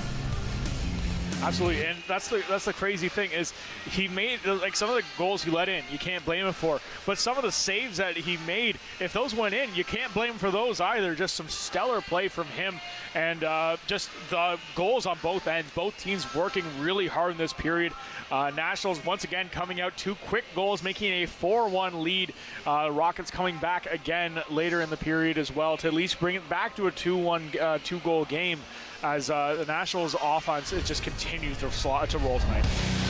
Yeah, and I mean, again, it's that first 10 minutes that, you hear about head coaches talking about, playing the period in sometimes either 5 or 10 minute increments, and the Nationals, in both the first period and in the second period, scored 2 goals inside of the first 10 minutes of each period. So they certainly are outworking the Rockets when it comes to that. But again, as you can see here, that one beats Aiden Barry down low, and that's one that Aiden Barry does not, want to allow in, but nonetheless he does, as Sanofi gets his second of the game. He's now up to 7 goals on the season. Chuck Palmer get the assist in that, and then Dylan Dundas, JC's interview got himself on the board. Fachina got one late. So again, the Rockets are sticking around in this game, and they're seeming to do that quite often here so far this season, and that's why they're considered one of the top teams here in the Western Conference. The nice thing about what you saw there with Braden Sanofi as well, 2 goals tonight. That puts him at 7 on the season in 16 games now. He is almost a goal every other game, and it's just some fantastic work from him. He's been fighting through injuries quite a few times throughout this season. Now, between the pipes for London Nationals, Aiden Barry has been fantastic in what he's been tested with. A few rough calls earlier in this game, but really has stood up to the challenge. Yeah, I mean, Aiden Barry's been Mr. Consistency here on Wednesday nights. Besides that 1 goal that he would have liked back, he's performed well as well. We've seen a lot of shots towards the glove side of Aiden Barry. We've seen the windmill Wednesday here already here in this contest, so I expect to see Aiden Barry continue his solid game here tonight and try to continue to push to be a top of the Western Conference, as London currently ranks number 1. The team as a whole has been solid throughout the entire season. One player, I want to bring up the Lucas Chard factor in this game as well. His first game back in a Nationals uniform, and he has not lost a step at all. Has looked fantastic, dropped right back in, has been the best player on the ice for the Nationals all game long. Yeah, I mean, as soon as he stepped onto the ice, you could tell the instant impact. It got the Nationals their mojo back right off the hop, and he was able to give French his goal. That's French's second on the season. So being able to give these guys the reward of having a guy like Chard back in the lineup, and when they get Sam O'Reilly back in the lineup as well, this Nationals team, when they get to full strength, they are certainly going to be a dangerous team heading into the later part of the season. No update yet on Sam O'Reilly. Hopefully not too much longer out of the lineup, and we have not seen this team at full strength in quite some time.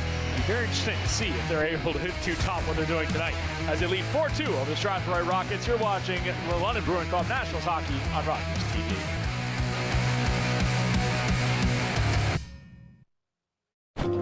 My dad was a railway porter. It was just about the only job a black man could get. But he had big plans for us. Music would be our ticket out of poverty. I knew we couldn't afford that piano, so I practiced twice as hard. Nice, Daisy. Okay, Oscar, let's hear it.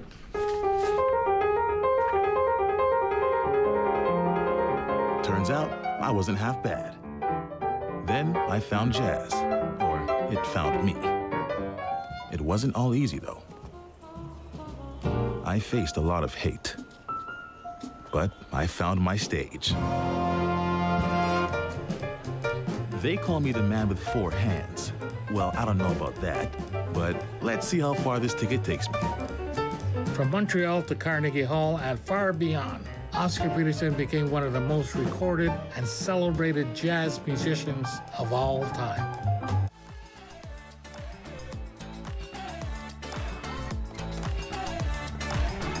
With clubs, leagues, and courts in every province and territory across Canada, squash is the sport for wall-to-wall fun, fitness, and friendship. From coast to coast to coast. Learn to play, and you'll want to do it every day. Squash. Play inside the box.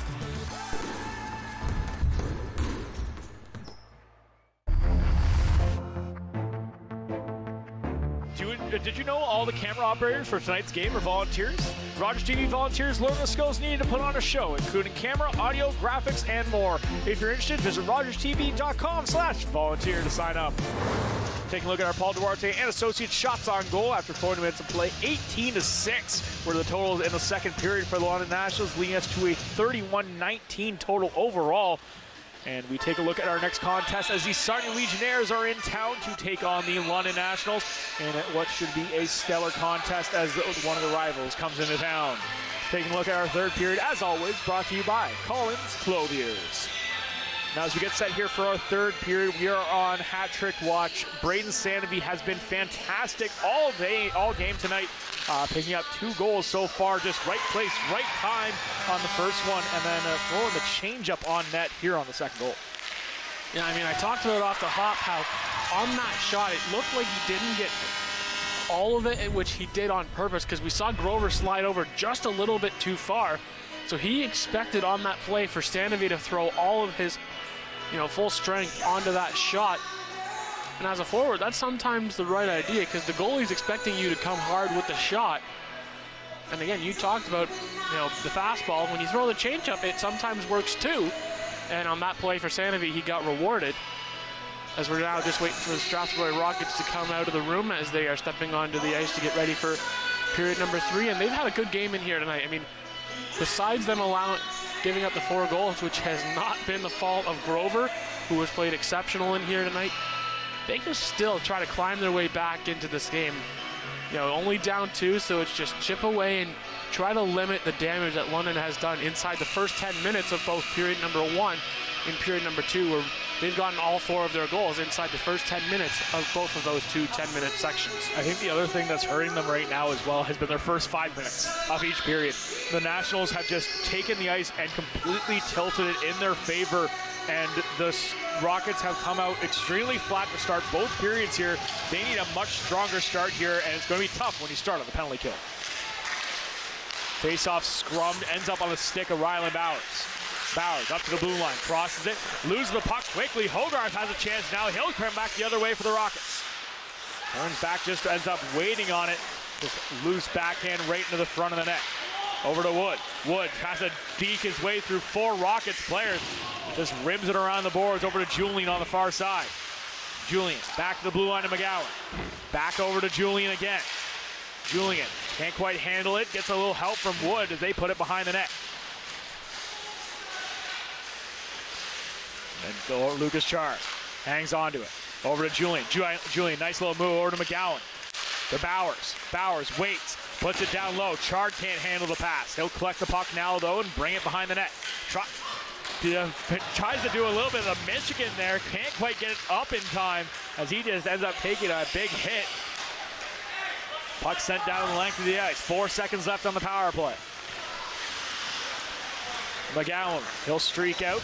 Nationals going to take one last rush with their power play on the ice. McGowan tries to deke his way through the entire roster. Turn back the other way. Partial breakaway coming here. Pacino across the blue line, walks in, takes to put it right through the middle of the leg. Loose puck again, backhand chance, still can't beat Barry. Beautiful save. And the Western Fair fans let him know it. Aiden Barry, a couple back-to-back stellar saves. McGowan throws it out over to Julian. Julian crossed the blue line, tries to throw a cross-ice pass. That gets picked off on its way over to Pace Raw. Brought back in. Richter takes the shot. Barry gloves it down and hangs on. Aiden Barry having to putting on some work here in the third period. And again, we see on this Lucas Chard, he tries to go Michigan. But that one he didn't end up working out. And then down the other way, Pacino comes in again. Tries to go 5-hole on Barry, and the Rockets continue to be forceful out in front of the net, and Aiden Barry stands tall. And like you mentioned, the crowd here at the Western Fair let him know they certainly appreciate his hard work here in this contest, letting London be up by 2. Kopchak gets the puck out. Cross the blue line, Bunker just out of his reach. Bunker trying to follow it up, get some help from Zurich. Comes up to the blue line, Kopchak will pinch in and keep it in the offensive zone. Bunker behind the net, puts it up the wall to Pace Rock. Pace Rock, nice little backhand, puts it down in the corner again. Turn back around, blocked by Bunker. Bunker throws it out front, ends up going right off the pad of Grover. Kept in the offensive zone by Kopchuk. Played behind the net. Now Golden will try to get the puck out and will. Satori will just turn it back the other way. Thrown into the offensive zone. Pace Roth will pick it up behind the net for the Nationals. Puts it up the wall.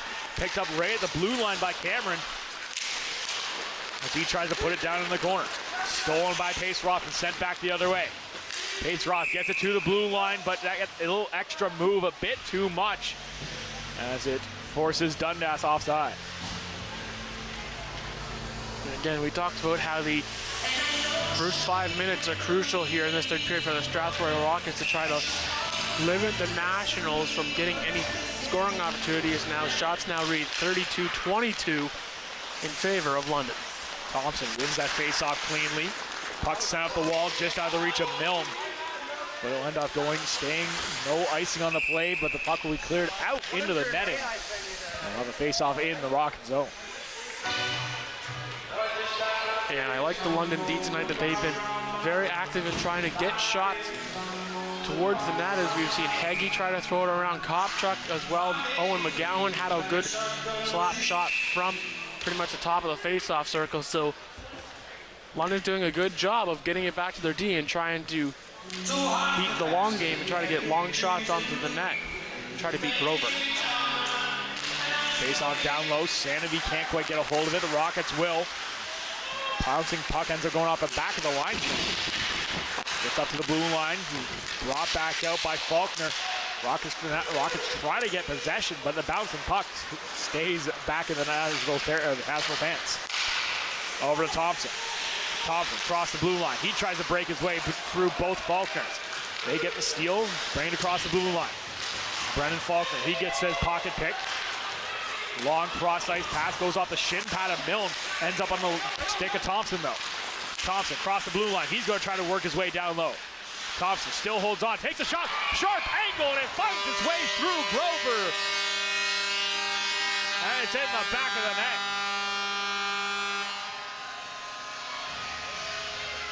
Well, Thompson's able to just drive around the net and throw it at the net, and good things happen. He comes in, tries to drive wide, and then elects to go around the net. And again, he just elects to throw this onto the net, and it just squeaks through the 5-hole of Grover again. One that is not exactly his fault, as he was in the right position, but that one just squeaks through, gets just past the goal line, and now London has restored their 3-goal lead. Wood tries to bounce that puck out of midair, but Hall will throw it into the offensive zone. As Thompson's 8th goal of the season, as he continues to prove to be effective as one of the secondary options. Julian, he walks in, puts it on net. Grover, nice save once again. Back out front, Palmer tries to get it on net, still can't get a stick on it. Wood collects it down low. Julian, open net, shoots and scores! Jacob Julian left all alone in the front of the net, and Grover just dives for it, but cannot get to it in time. As Jacob Julian with one of his easiest goals of the season. Yeah, I mean, what a feed to Julian on that one. His first shot gets denied, and then they work it back down low. Palmer trying to get around to it. Wood tries for it as well, as he just throws this back towards the net, and Jacob Julian has pretty much a tap-in from the top of the face-off circle, and he'll cash in. And again, the diving effort by Grover, as he's been sensational in here tonight. But unfortunately for him, the Rockets in front of him have been unable to continue to have their legs here as we're in this third period at the 5-minute mark.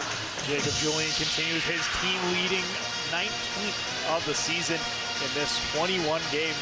Falling back a little bit of his goal per game standings, but still holding on to 2 points a game so far now, as he continues to be quite a stellar option for the Nationals and one of the league leaders in the entire league for points. Laszlo, puts it up the wall. Pacino blocks that, brought in the offensive zone now by French. Chard, little backhand pass, tries to get it back to French. That gets picked off. Brought back out. Across the blue line, that one just comes offside and gets touched up by the Rockets.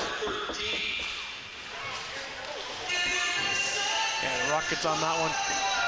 Just a little, not enough communication on that one as it went in, and faceoff comes outside of the London territory as Shard, French, and Bauer stay out on the ice. This line has been very productive here tonight. Across the blue line come the Rockets. Kicked into the corner by Kopchak. Nice pass over to Pace-Roth on the far side. He goes a home run pass, tries to get it on the stick of Bowers. Just a little bit too far from him, or he had a clear-cut breakaway. Yeah, again, the Nationals are finding the open lanes now of the Rockets defense as Rylan Bowers pretty much from center ice to the blue line had an open lane right to the net, and they tried to make that home run pass as you mentioned, but Strathroy caught on to that early, and they were able to take that away. But again, London's been doing a good job of finding that open space, and they got rewarded on that Julian goal. Pace-Roth picks the puck up a face-off win. Over to Bowers. Bowers tries to tip it out. Kept in by Graham. Or by Barnes. Brought back in. Sent now. Crosses out. Smith will collect it in the Rockets zone. He spins back, trying to fight off the Nationals attackers. Bouncing puck gets to the red line. Goes off a leg. Kopchak will collect it. Circles back. He'll throw it down the length of the ice. Bouncing puck. Easily goes for an icing and will come back into the Nationals territory. Shots now 35-20 in favor of the Nationals, as dominating on the shot clock, dominating the goal column, as this has been a very heavy blue and white game tonight. And we talked about how in the last few times the Nationals appeared here at the Western Fair, they haven't exactly had this offensive explosion, but I'm glad to see that the Nationals feel that they're back to their winning ways so far. The last few weeks have not been the greatest here for the London Nationals. Playing a bit of 500 hockey here, losing 2 games out of the last 4 on home ice, and have done a great job here tonight to try to rectify that, get back in the win column once again. Puck bounced off the wall. Over to McGowan. McGowan, nice little touch pass to Bowers. Shard will throw it up to Bowers again across the blue line. He's got French with him, gets it on the stick of French, over to Shard. Shard takes a shot. Grover, another great save. Puck comes out, Faulkner. Over to Brennan Faulkner. Bounces off the wall, gets up to the blue line. Be kept in by Jacques. Backhand pass from behind the net. Just floating in the neutral zone. Thompson applying pressure. Fortier up to Jacques. Jacques will just bounce it into the offensive zone for the Rockets. McGowan will pick it up, just spin around as the Nationals trying to set up. McGowan across the blue line. He'll take the lead on the offense. Carries it behind the Rockets' net. Gets hit into the corner. Puck will come out, picked up now by Doughty. Turn back, right at the red line now, still trying to get a hold of it. The Rockets penalty coming here to the Nationals. Another tripping call will be coming. It looks like it'll be Thompson once again, into the box. Yeah, just an innocent trip on that play as Thompson was just trying to make the poke check and trying to get possession of the puck. As we'll take a look at another good save by Grover as he's able to stretch out and make the blocker save. As again, you can see Thompson just trying to go for the poke, try to poke the puck, ends up taking the Rockets player down, and Strathroy will go to its 3rd power play here in tonight's contest. Hall at the blue line, puts it down low, back to Hall again, cross ice, over to Richter. That goes off a leg, back to Hall at the top of the circle. He takes a shot, goes right over the net. Richter picks it up on the far side. Pacino gets some pressure on him, gets it back to the blue line to Richter, over to Hall again. Down low, Pacino, he can't get a pass off, stolen off his stick. Milne's gonna get a chance to clear the zone. Milne dumps in the offensive zone. He'll be the lone attacker out there for the Nationals. Puck gets put hard up the boards, right over to Curtis Heggie, as he'll get to kill some more time on the clock. Minute 15 remaining in the penalty on the power play. Hall over to Pacino. Pacino, cross ice pass. Hall turns it over. Now picked up by Richter. Richter back to Pacino. That pass errant goes to no one in the wide open wing. Hall will pick it up. Over to Barnes. Barnes, nice little move, gets past one man across the blue line. Barnes fights off Kopchuk, puts it behind the net. Rockets will collect it again. Pacino. Lose control, Jacques there to recover. Still holds on to the puck, trying to find that open pass up to Smith at the blue line. Smith, cross ice pass, walks in, takes the shot. Barry, nice glove save and hangs on. The Rockets again moving the puck around here on the wide side. They were trying to find someone open from a potential tip play, but again, Aiden Barry aggressive in his crease, being able to stop that one and make a save as we are approaching the midway mark here in this third period. Over to Smith again. Smith, he'll walk in. He takes a shot right on a Barry. And then Pace Roth will just get a backhanded on it and send it down the length of the ice. 11 minutes left here in the game. 6-2 is your score. As the Nationals start out the third period with 2 goals once again. As the starts to the period have been the downfall of the Rockets thus far. Kopchuk puts it up the wall.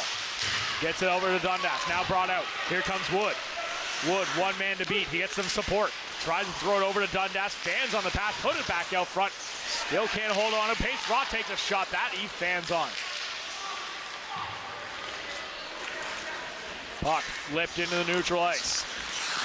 Jackson Bunker. He walks in. Just puts it right on net. Rover will pick it up and drop it off to Smith. Over to Jacques. Jacques puts it back around behind the net. Lead pass for Smith. Smith will bring it out. Gets it to Cameron. Cameron gets his pocket picked right at the blue line. Aiden Faulkner will pick it up. He loses control of it. Tries to get a pass right to Zurich as the Nationals had a chance for another breakaway opportunity. Faulkner walks in. Loses the puck. Ends up on the stick of Griffin. Long pass, tries to hit Dundas on the far side, turned back the other way. Cameron, he walks in, takes the shot, ends up right in the glove of Barry once again. That's been the favorite target, it seems, for the Rockets so far, as Barry's glove has seen quite a few pucks end up there so far tonight. Yeah, the glove being the busier of his 2 sides so far. As I maybe thought the Rockets would maybe kind of change the angle on their shots because they've gone to that glove quite a lot. Picked up now by Warrington behind the Nationals net as he tries to get the puck out. Squeezed off the play, but the Nationals maintain possession. Cross ice pass over to Griffith. Bouncing puck off the back wall, picked up by Dundas. He'll just throw it behind the net. Zurich's there, puts it right out front. Had Palmer streaking down the middle. The Rockets get a tip on it to deny the opportunity. Strathroy puts it down behind the Nationals net. Play on the near side. Zurich will try to battle for the puck. The Rockets will come away with it. Bouncing puck once again. Cameron controls, spins around, tries to get over to Laszlo. He can't get a stick on it. Gets some help from Gallant. Back up the wall again. Kept in at the blue line by Laszlo. He puts it on net. Loose puck down low. Barry makes the initial save. Rebound comes loose. Warrington will try to put it up the wall. Kept in again by Laszlo. Nice little move. Gets around one man and down low again. Another shot. That one goes off the glove of Barry, and that's going to go down the length of the ice. Foot race comes for the puck. Gallant in there against Jacob Julian. Puck will come out. Kept in almost by Palmer. Now Turner back the other way. Doherty. He'll bring it in. He tries to put it on net. That one just bounces wide once again. The Rockets attempt to try to get it out front, but that's stolen back. Here come the Nationals the other way. Palmer, one man to beat. He walks in, waits, still holds on to it. Tries a little backhand pass over to Wood. That gets blocked. Puck thrown down into the corner. Riley Wood down there. He gets knocked off the puck. Penalty coming now to the Rockets. Barry heading to the bench. 6 attackers out now for the Nationals. McGowan, back to Heggie. Heggie up the wall to Julian. Julian just dumps it in the offensive zone. Wood will collect it behind the net. And it will be touched up by the Rockets, so the Nationals will head to a power play here. 2 minutes for tripping. Again, this gun happens right behind the net as Wood is trying to maintain possession. And he does just that, but then he gets tripped from behind on the play. And Victor Antoine Fortier is going to go and sit for 2 minutes or less, and London will go back to the power play. Up 4 here, we'll see Chard out there with Wood, Bowers, McGowan, and then Jacob Julian on the point. Puck back out to the blue line. Julian walks into a slap shot. That gets blocked on the way to the net. Picked up now by Golden. Sent down into the National zone. McGowan will collect it. McGowan comes out. Nice lead pass to Julian. Julian's got to step on Laszlo. He tries to bring it out front. Couldn't quite get it onto his forehand in time. Over to Chard. Chard tries to get a cross pass to Bowers. Bowers gets tripped up on the play. Another penalty coming here. Nationals hang on. Just quick shot. They're just waiting for the Rockets to touch it. Puck goes out of play. Whistle's blown. As the Nationals will head to a 5-on-3 power play for 1:20. As it will be Alex Laszlo heading to the box. And Bowers on that play gets taken down, so he goes and sits for 2 and lesser. And so 1 minute and 20 seconds of 5-on-3 here. And the Nationals will send their second power play unit with Kopchuk and French out there as well. Kopchuk at the blue line. Cross ice pass over to Paceroff. Back to Kopchuk. Paceroff again. Keeping an eye on Braden Sanavy. He's still looking for his hat trick out there as he's sitting right in front of the net. Shot from the blue line, fanned on by Kopchuk. Nationals maintain possession though. Kopchuk now puts it on, goes off the post. And puck will be cleared. Kopchuk, beautiful chance, just couldn't convert. Paceroff cycles out. Starts the Nationals out on the attack. Across the blue line. He's gonna walk in. Puts it back up the wall. Over to Sanavy. Back to Palmer. Now over to Paceroff. Paceroff waits. He takes a shot on net. That gets blocked. Kopchuk, nice reach as he blocks that one. One of the Rockets down hurt on the play. Kopchuk, he takes a shot. That gets blocked. Barnes is in a lot of pain out there for the Rockets, but just can't get the space to get off. Palmer, he's going to walk in front of the net. Still waiting for that lane to open up. Now puts it on net. That gets blocked by Smith. Back to Palmer again. Kopchuk, he takes a shot. Loose puck down low. That one just tips to the side. Fortier, he tries to get a lead. Home run pass going. Picked up now by French. French puts it on net. Loose puck down low. Still can't get a hold of it out of the Rockets. Nationals hold on to it. 30 seconds left in the power play.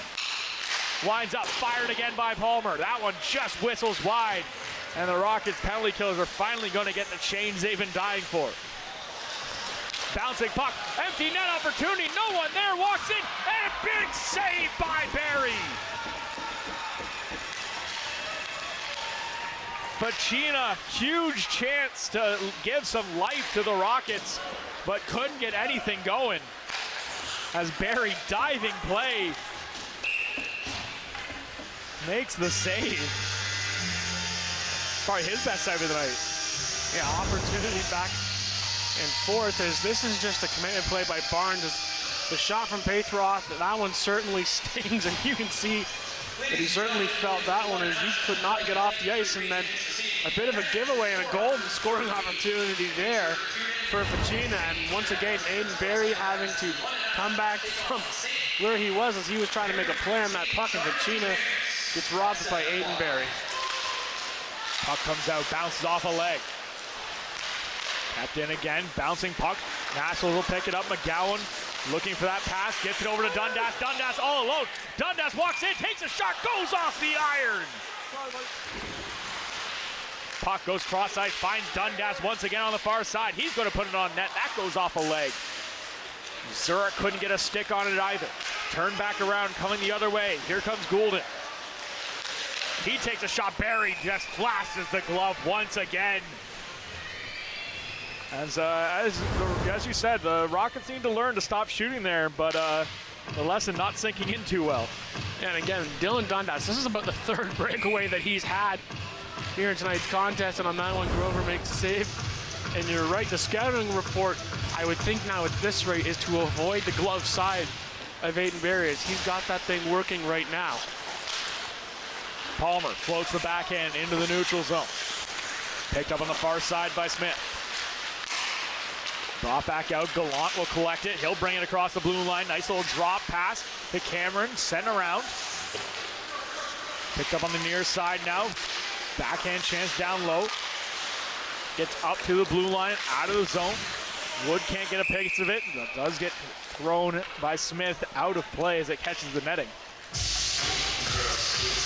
3:42 left here in the third period. Shots now 38-28 in favor of the Nationals. The Nationals look like they've gotten their confidence back as they were able to get 6 here. And for the Rockets, I mean, you mentioned it in the second period how they allowed 8 to the St. Thomas Stars. So far 14 goals through currently 5.5 periods of play is something that I'm sure they're going to want to clean up. Jacques gets pushed off the puck. McGowan will collect it for the Nationals. Try to get a lead pass onto the stick of Julian. Julian just gets a tip of it, so no icing on the play. Over to Faulkner on the far side. Faulkner can't get it past. The Rockets will clear the zone. Jacques will try to pick it up, brings it in. Can't get it past the stick of Curtis Heggie. It was sent down in the corner. Barnes back on the ice. Played down low again. Faulkner takes a shot. Barry makes a save. Ends up on the far side. Jacques back to Barnes to the blue line. Tries to put it down into the corner. Julian almost picks it off. Another shot on net. Goes right into the glove of the reaching Aiden Barry as he hangs on. And Barry wanting to settle things down as these two teams at the beginning of the game were trading chances left and right. And, if this was like a college atmosphere, it'd be something, that the fans love seeing, and fans love seeing a high-scoring game, and that might be the same come Saturday when Michigan plays Ohio State. Would not be too surprised there as well. And Warrington will bring it out. Cross-ice pass over to Griffiths. Griffiths tries to make a nice little move, gets past one, but can't get past Cameron. Chard, he pinches down, keeps the puck in at the blue, right at the circle. Chard makes his move around. Can't quite get it past Cameron. Cameron will get the steal and circle it back the other way for the Rockets. Pass over to Doherty. Tries to get a pass back to Cameron. That gets picked off. Turn back the other way. Warrington blows a tire. Ends up toppling down right at the Nationals blue line. French across the blue line himself. He holds onto the puck. Tries to get a backhand over to Bowers, but can't get a stick. Can't get to its target. Bowers now. Collects the puck, walks in, he puts it on net. Grover makes the save, another puck loose down low. As Chard wildly takes a swing at it, but can't make connection with the puck. Bouncing puck once again, caught across the blue line. Drop pass, nice little move down low. Doherty can't quite get a shot off, but still holds on to the puck. Behind the net, right out front, nice passing play. Still keeps it down, another penalty coming here to the Nationals. Back to the blue line, another big slap shot thrown. That one will go down the length of the ice. There's 6 attackers out now for the Rockets. Laszlo collects the puck. He's going to bring it in the offensive zone, and that is turned over to the stick of Kopchuk and touched up.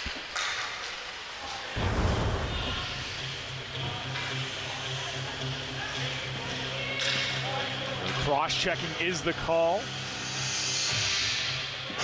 Looks like French.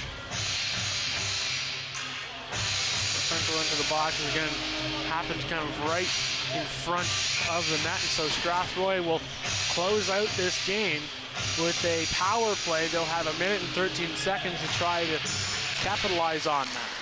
Brought back out, Sanavy going to try to quickly jump on the Rockets defenders. Remember, he's still has 2 goals on the game, so if he could have got that open opportunity, he's going to take it. Down to Thompson. Thompson, aggressive forecheck. Richter, he'll bring it out with speed across the blue line. Richter down low, pressured by Kopchuk.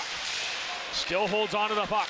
Down low again. Barry makes a nice save. Richter tries to jump on top. Kopchuk takes him down as the whistle blows. And Kopchuk's going to take a penalty for it. Roughing is the call. Again, happened right out in front of another great little passing play by the Rockets. They get it to the front. Shot goes on, and then it's that little shot there. As down goes Claire, and Kopchuk will go and sit as well. As they have a little fun down inside the penalty box. As now there's 45 seconds to go. A couple members of the London Junior Knights down there right in front of the, right beside the Nationals penalty box. So Nationals having a bit of fun with them. As the Rockets also heading to the box here, as it is Andrew Jacques heading to the box. So potential coincidentals on that play, as it looks like we're going to have 4-on-4s. That's just a separate penalty on its own. So it looks like we're going to have 4-on-4 hockey here to close out this game. 45 seconds left here. Shots did close up a bit now, 39-34, as the Rockets managed to get a lot more rubber onto Aiden Barry here in the third period, but have not been able to convert much else than that. As we see another Rocket going into the box there, as Barnes is going to go over and sit as well, so they're going to move this face-off all the way down into Strathroy territory. So again, we've got 4-on-4 here. So Strathroy got 2 penalties on that scrum play. And so it looks like they'll just move it down, and now it's an offensive face-off for the Nationals. McGowan tries to put it on net. That gets blocked on the way to the net. Hagee will pick it up, throws it to an open wing. Chard can't get his stick on it. Rockets will collect it behind their own net. Richter will spin it around, get it over to Hall. Hall, cross ice pass. Pacina across the blue line.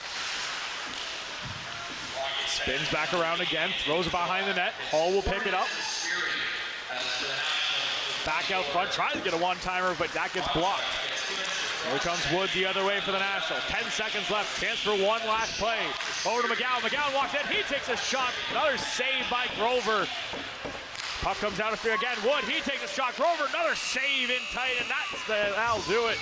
As the Nationals start out strong and do not take their foot off the gas, as they will come away with a dominating 6-2 victory over the Strathroy Rockets.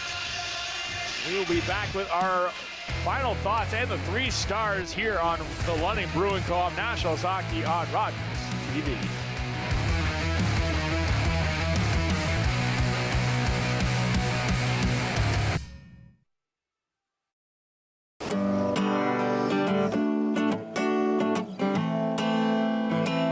I'm a singer-songwriter from Six Nations, and I've been writing songs about my experience, and with that being said, it's helped me hold hope in my heart in following my dreams and being resilient to everyday Indigenous battles. Competition between spirit, earth, and wind, let me tell you now.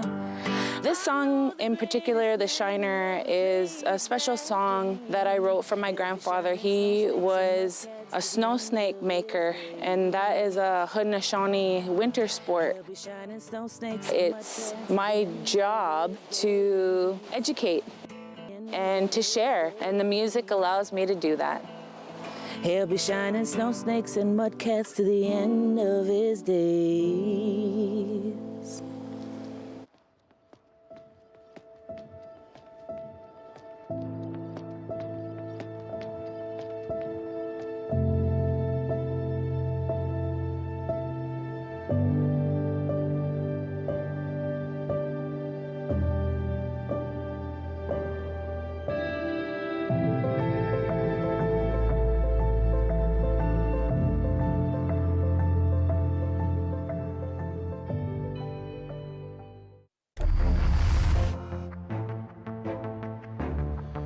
Did you know all the camera operators for tonight's game are volunteers? Rogers TV volunteers learn the skills needed to put on a show, including camera, audio, graphics, and more. If you're interested, visit rogerstv.com/volunteer to sign up.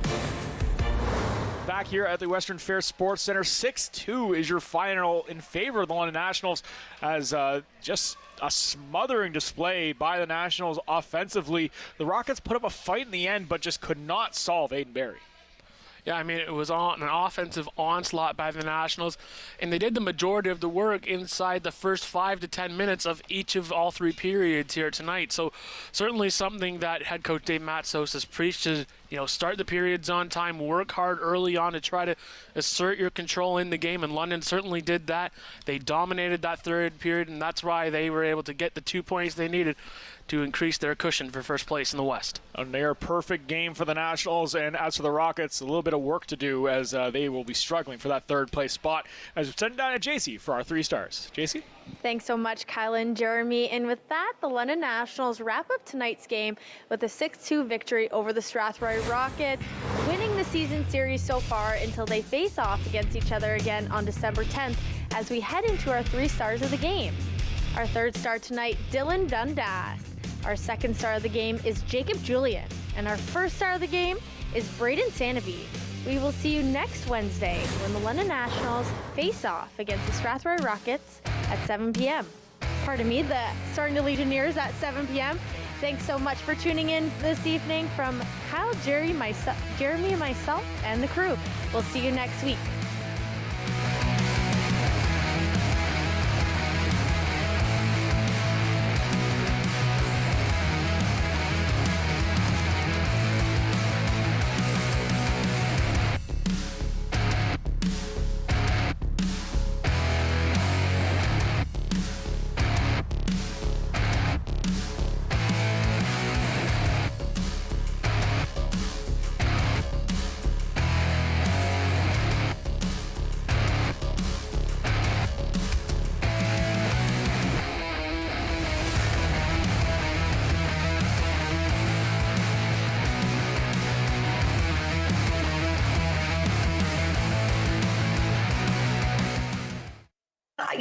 When they're at this age, you still need to be supervising their play dates. So I might step in, not to correct the bossy child, but it's my child that I'm concerned about. I would just expose her to other people, teach her to have a voice, and let her know that she's got options. Jeff from Chillin' and Grillin' with Jeff, and we're back with Season 3. This season, we've had the opportunity to see some great backyards, to have some fantastic food cooked on some great grills, and this season, we're helping you take your barbecue game up by adding some great barbecue tips from some local experts on anything from spices to knife care and using the proper wood to smoke some great food. Join us, Chillin' and Grillin' with Jeff, Season 3. It was my daughter's birthday. She was blowing out the candles on her cake when we heard coming from the TV. So we stopped and listened, and it helped us get to safety. That's why when I think of my daughter's birthday, because now she gets to keep having them.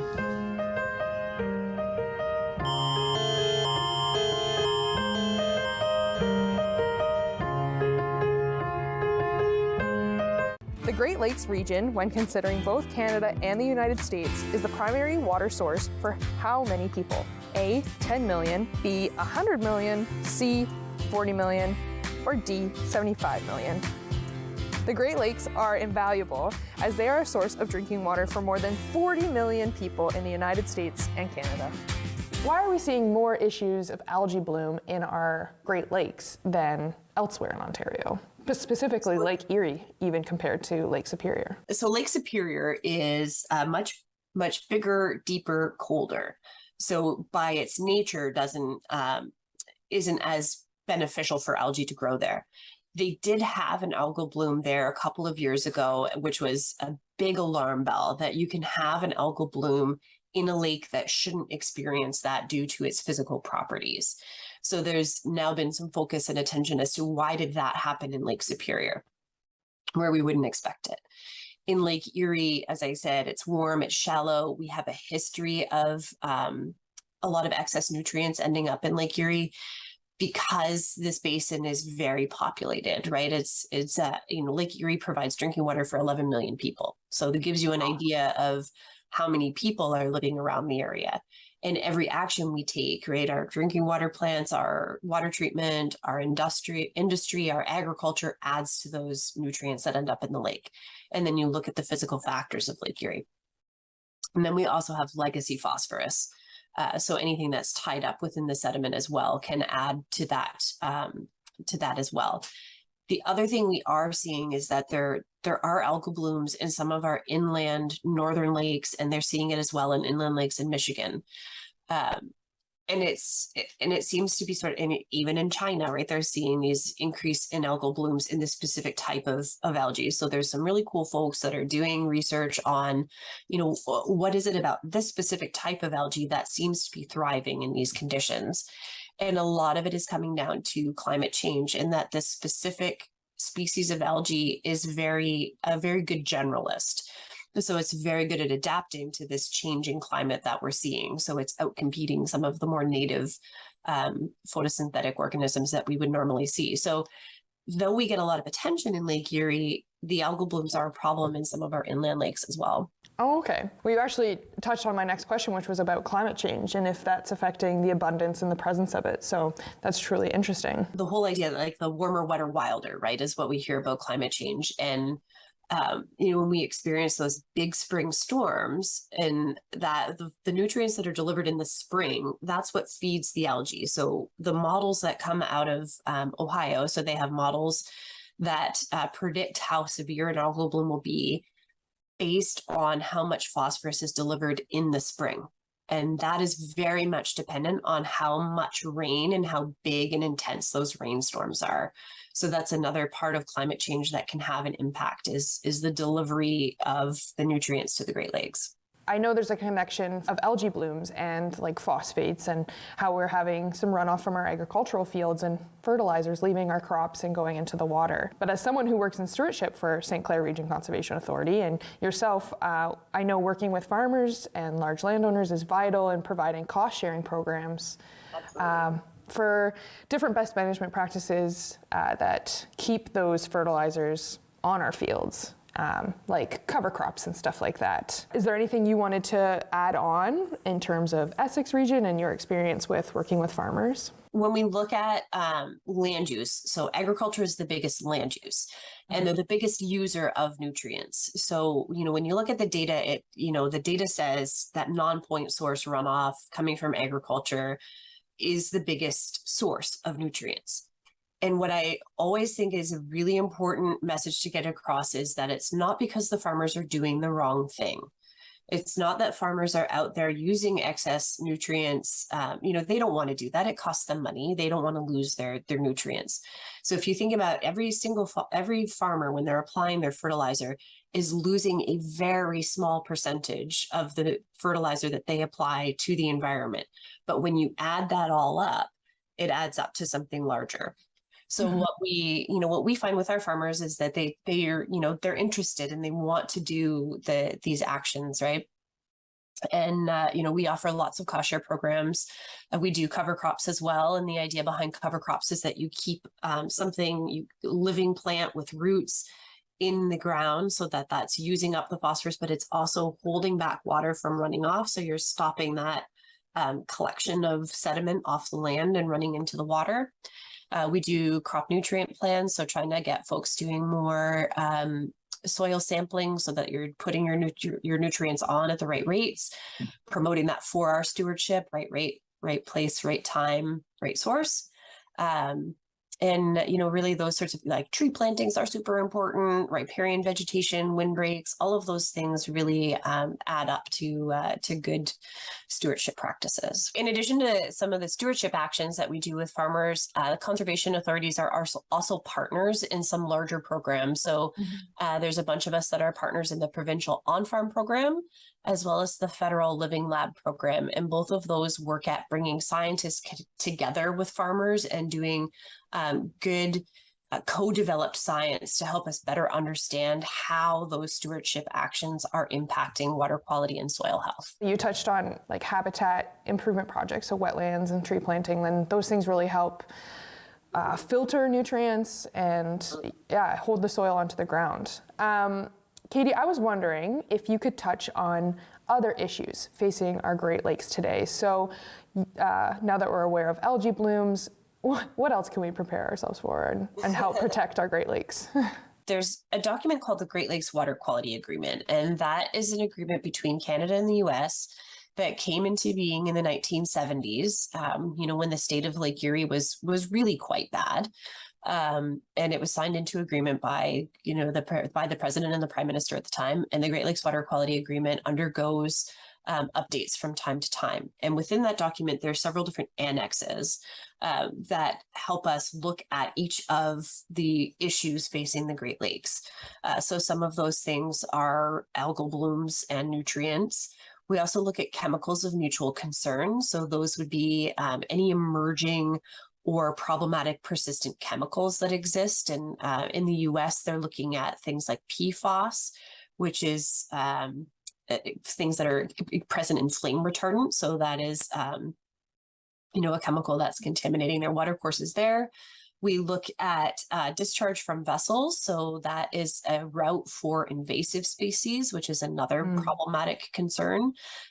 So we try to, make sure that we're not introducing new species from elsewhere. And there's, recently the IJC did their progress on the Great Lakes report. And the good news coming from that is that we've had a reduction in the rate of introduction of new species, new invading species. So that's good news. I mean, we'd rather there be no invading species, but the way that, human beings work and we travel and we exist between places, we're always going to have some of that happening. Habitat loss is a big one for us. We have a lot of, here in Essex, we tend to have a lot of species at risk. And that's because we're at the extreme southern range of a lot of species and also at the extreme northern range of a lot of species. And then we also have intensive land use. So we have a lot of habitat loss. So that's, really something that we try to work on. We have a lot of fish habitat projects in the Detroit River where we're trying to build up some of that cool fish habitat that's happening there.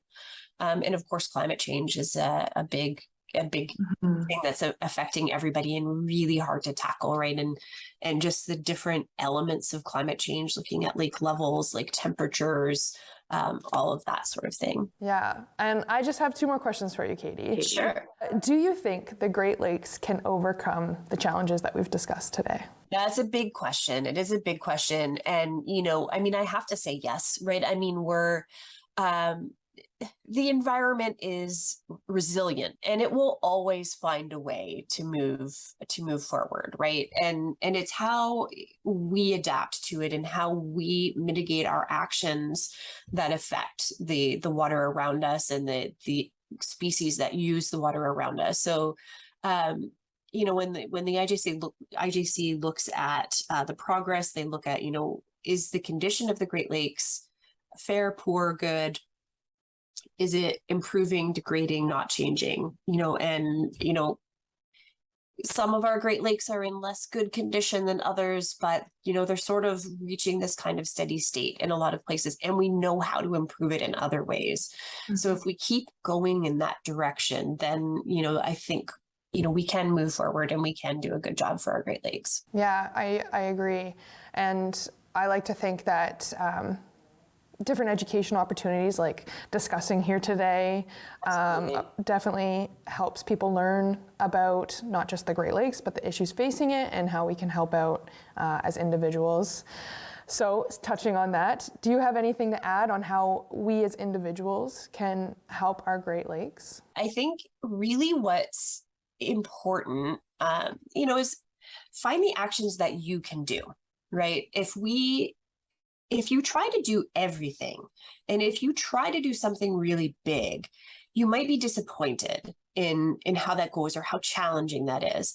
So find yourself some small actions where you can feel success, right? Replacing some of your single-use items with reusable items. That's a good place to start, right? And then look a little bit broader. Look at your own front lawn and think about those 4R strategies. Do I need to use fertilizer on my lawn? Do I need to use all these different things? Or can I be a good steward of my own land? Can I plant some native species that are going to bring native pollinators into my garden? And really a lot of those small actions really add up to something large. And what I always say too is, those small actions also show our respect to the folks that have to take really big actions, like our farmers and our municipalities and our industries.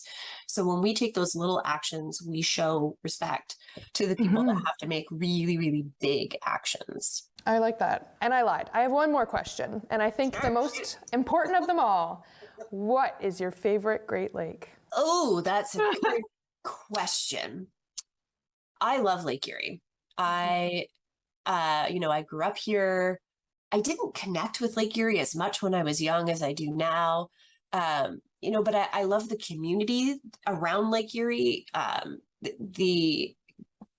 The individuals that work on Lake Erie are passionate about it and they love it. And there's this great international community that works together to help improve it. That said, I love, love, love Lake St. Clair, and it doesn't get anywhere near as much love as anybody else does. So I'm going to throw my hat in the ring for Lake St. Clair because it is a beautiful little lake. Sometimes not considered a Great Lake because it's kind of more of a connecting channel, but it has its own unique beauty. It has its own challenges. Like I said, we experience harmful algal blooms along the shores of the Essex region and Lake St. Clair that are very localized, so they don't get the same international attention. So it's a toss-up. Okay, well, I'll take that. Well, thank you so much, Katie. It was so good to learn with you today and to hear all the information that you could share with us. Like you said, I think growing up, I definitely took these lakes for granted, not knowing my impact on them and also not knowing how I can help protect them as well. So it was great to talk with you and learn with you about the Great Lakes. And thanks so much for joining us today. Awesome. Thank you, Emily. Did you know the Great Lakes Basin is home to over 3,500 plant and animal species that are unique to this area, and which some are not found anywhere else on Earth? I did it. I need it. The hero gave it. And I am alive. As an organ donor, you can save up to 8 lives and enhance the lives of 75 others. Please go to our website. Pledge a gift of life. You'll be glad you did.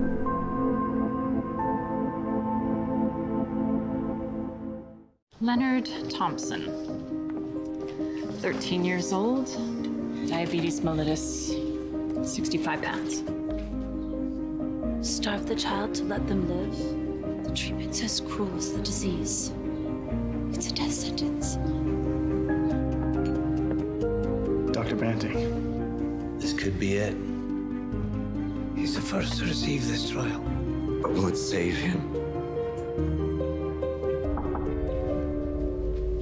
It's not pure enough. So we try again. And again. And again.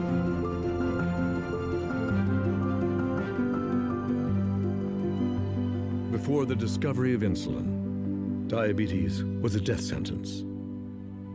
Banting, Best, Collip, and McLeod's breakthrough has saved millions of lives.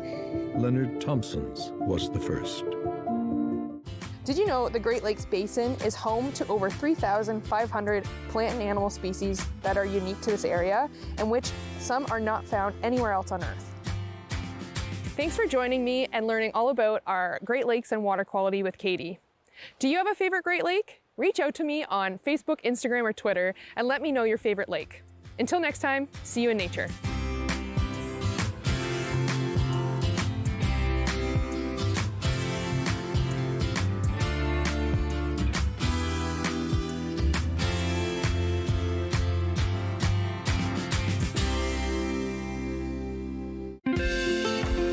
Call the Rogers TV viewer response line, email us, or connect with us on social media.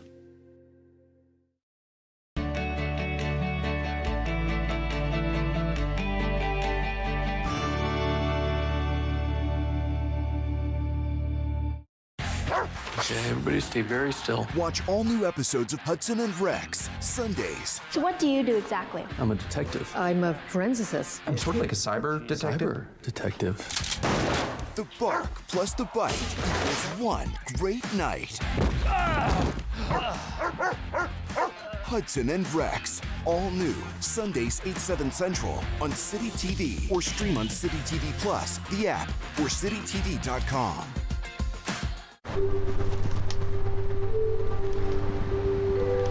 Bipolar disorder. Substance addiction. Bulimia. OCD. Want to swap? 1 in 2. A flip of a coin. That's the same chance we'll experience a mental illness by the time we're 40. $1 a day can help change those odds.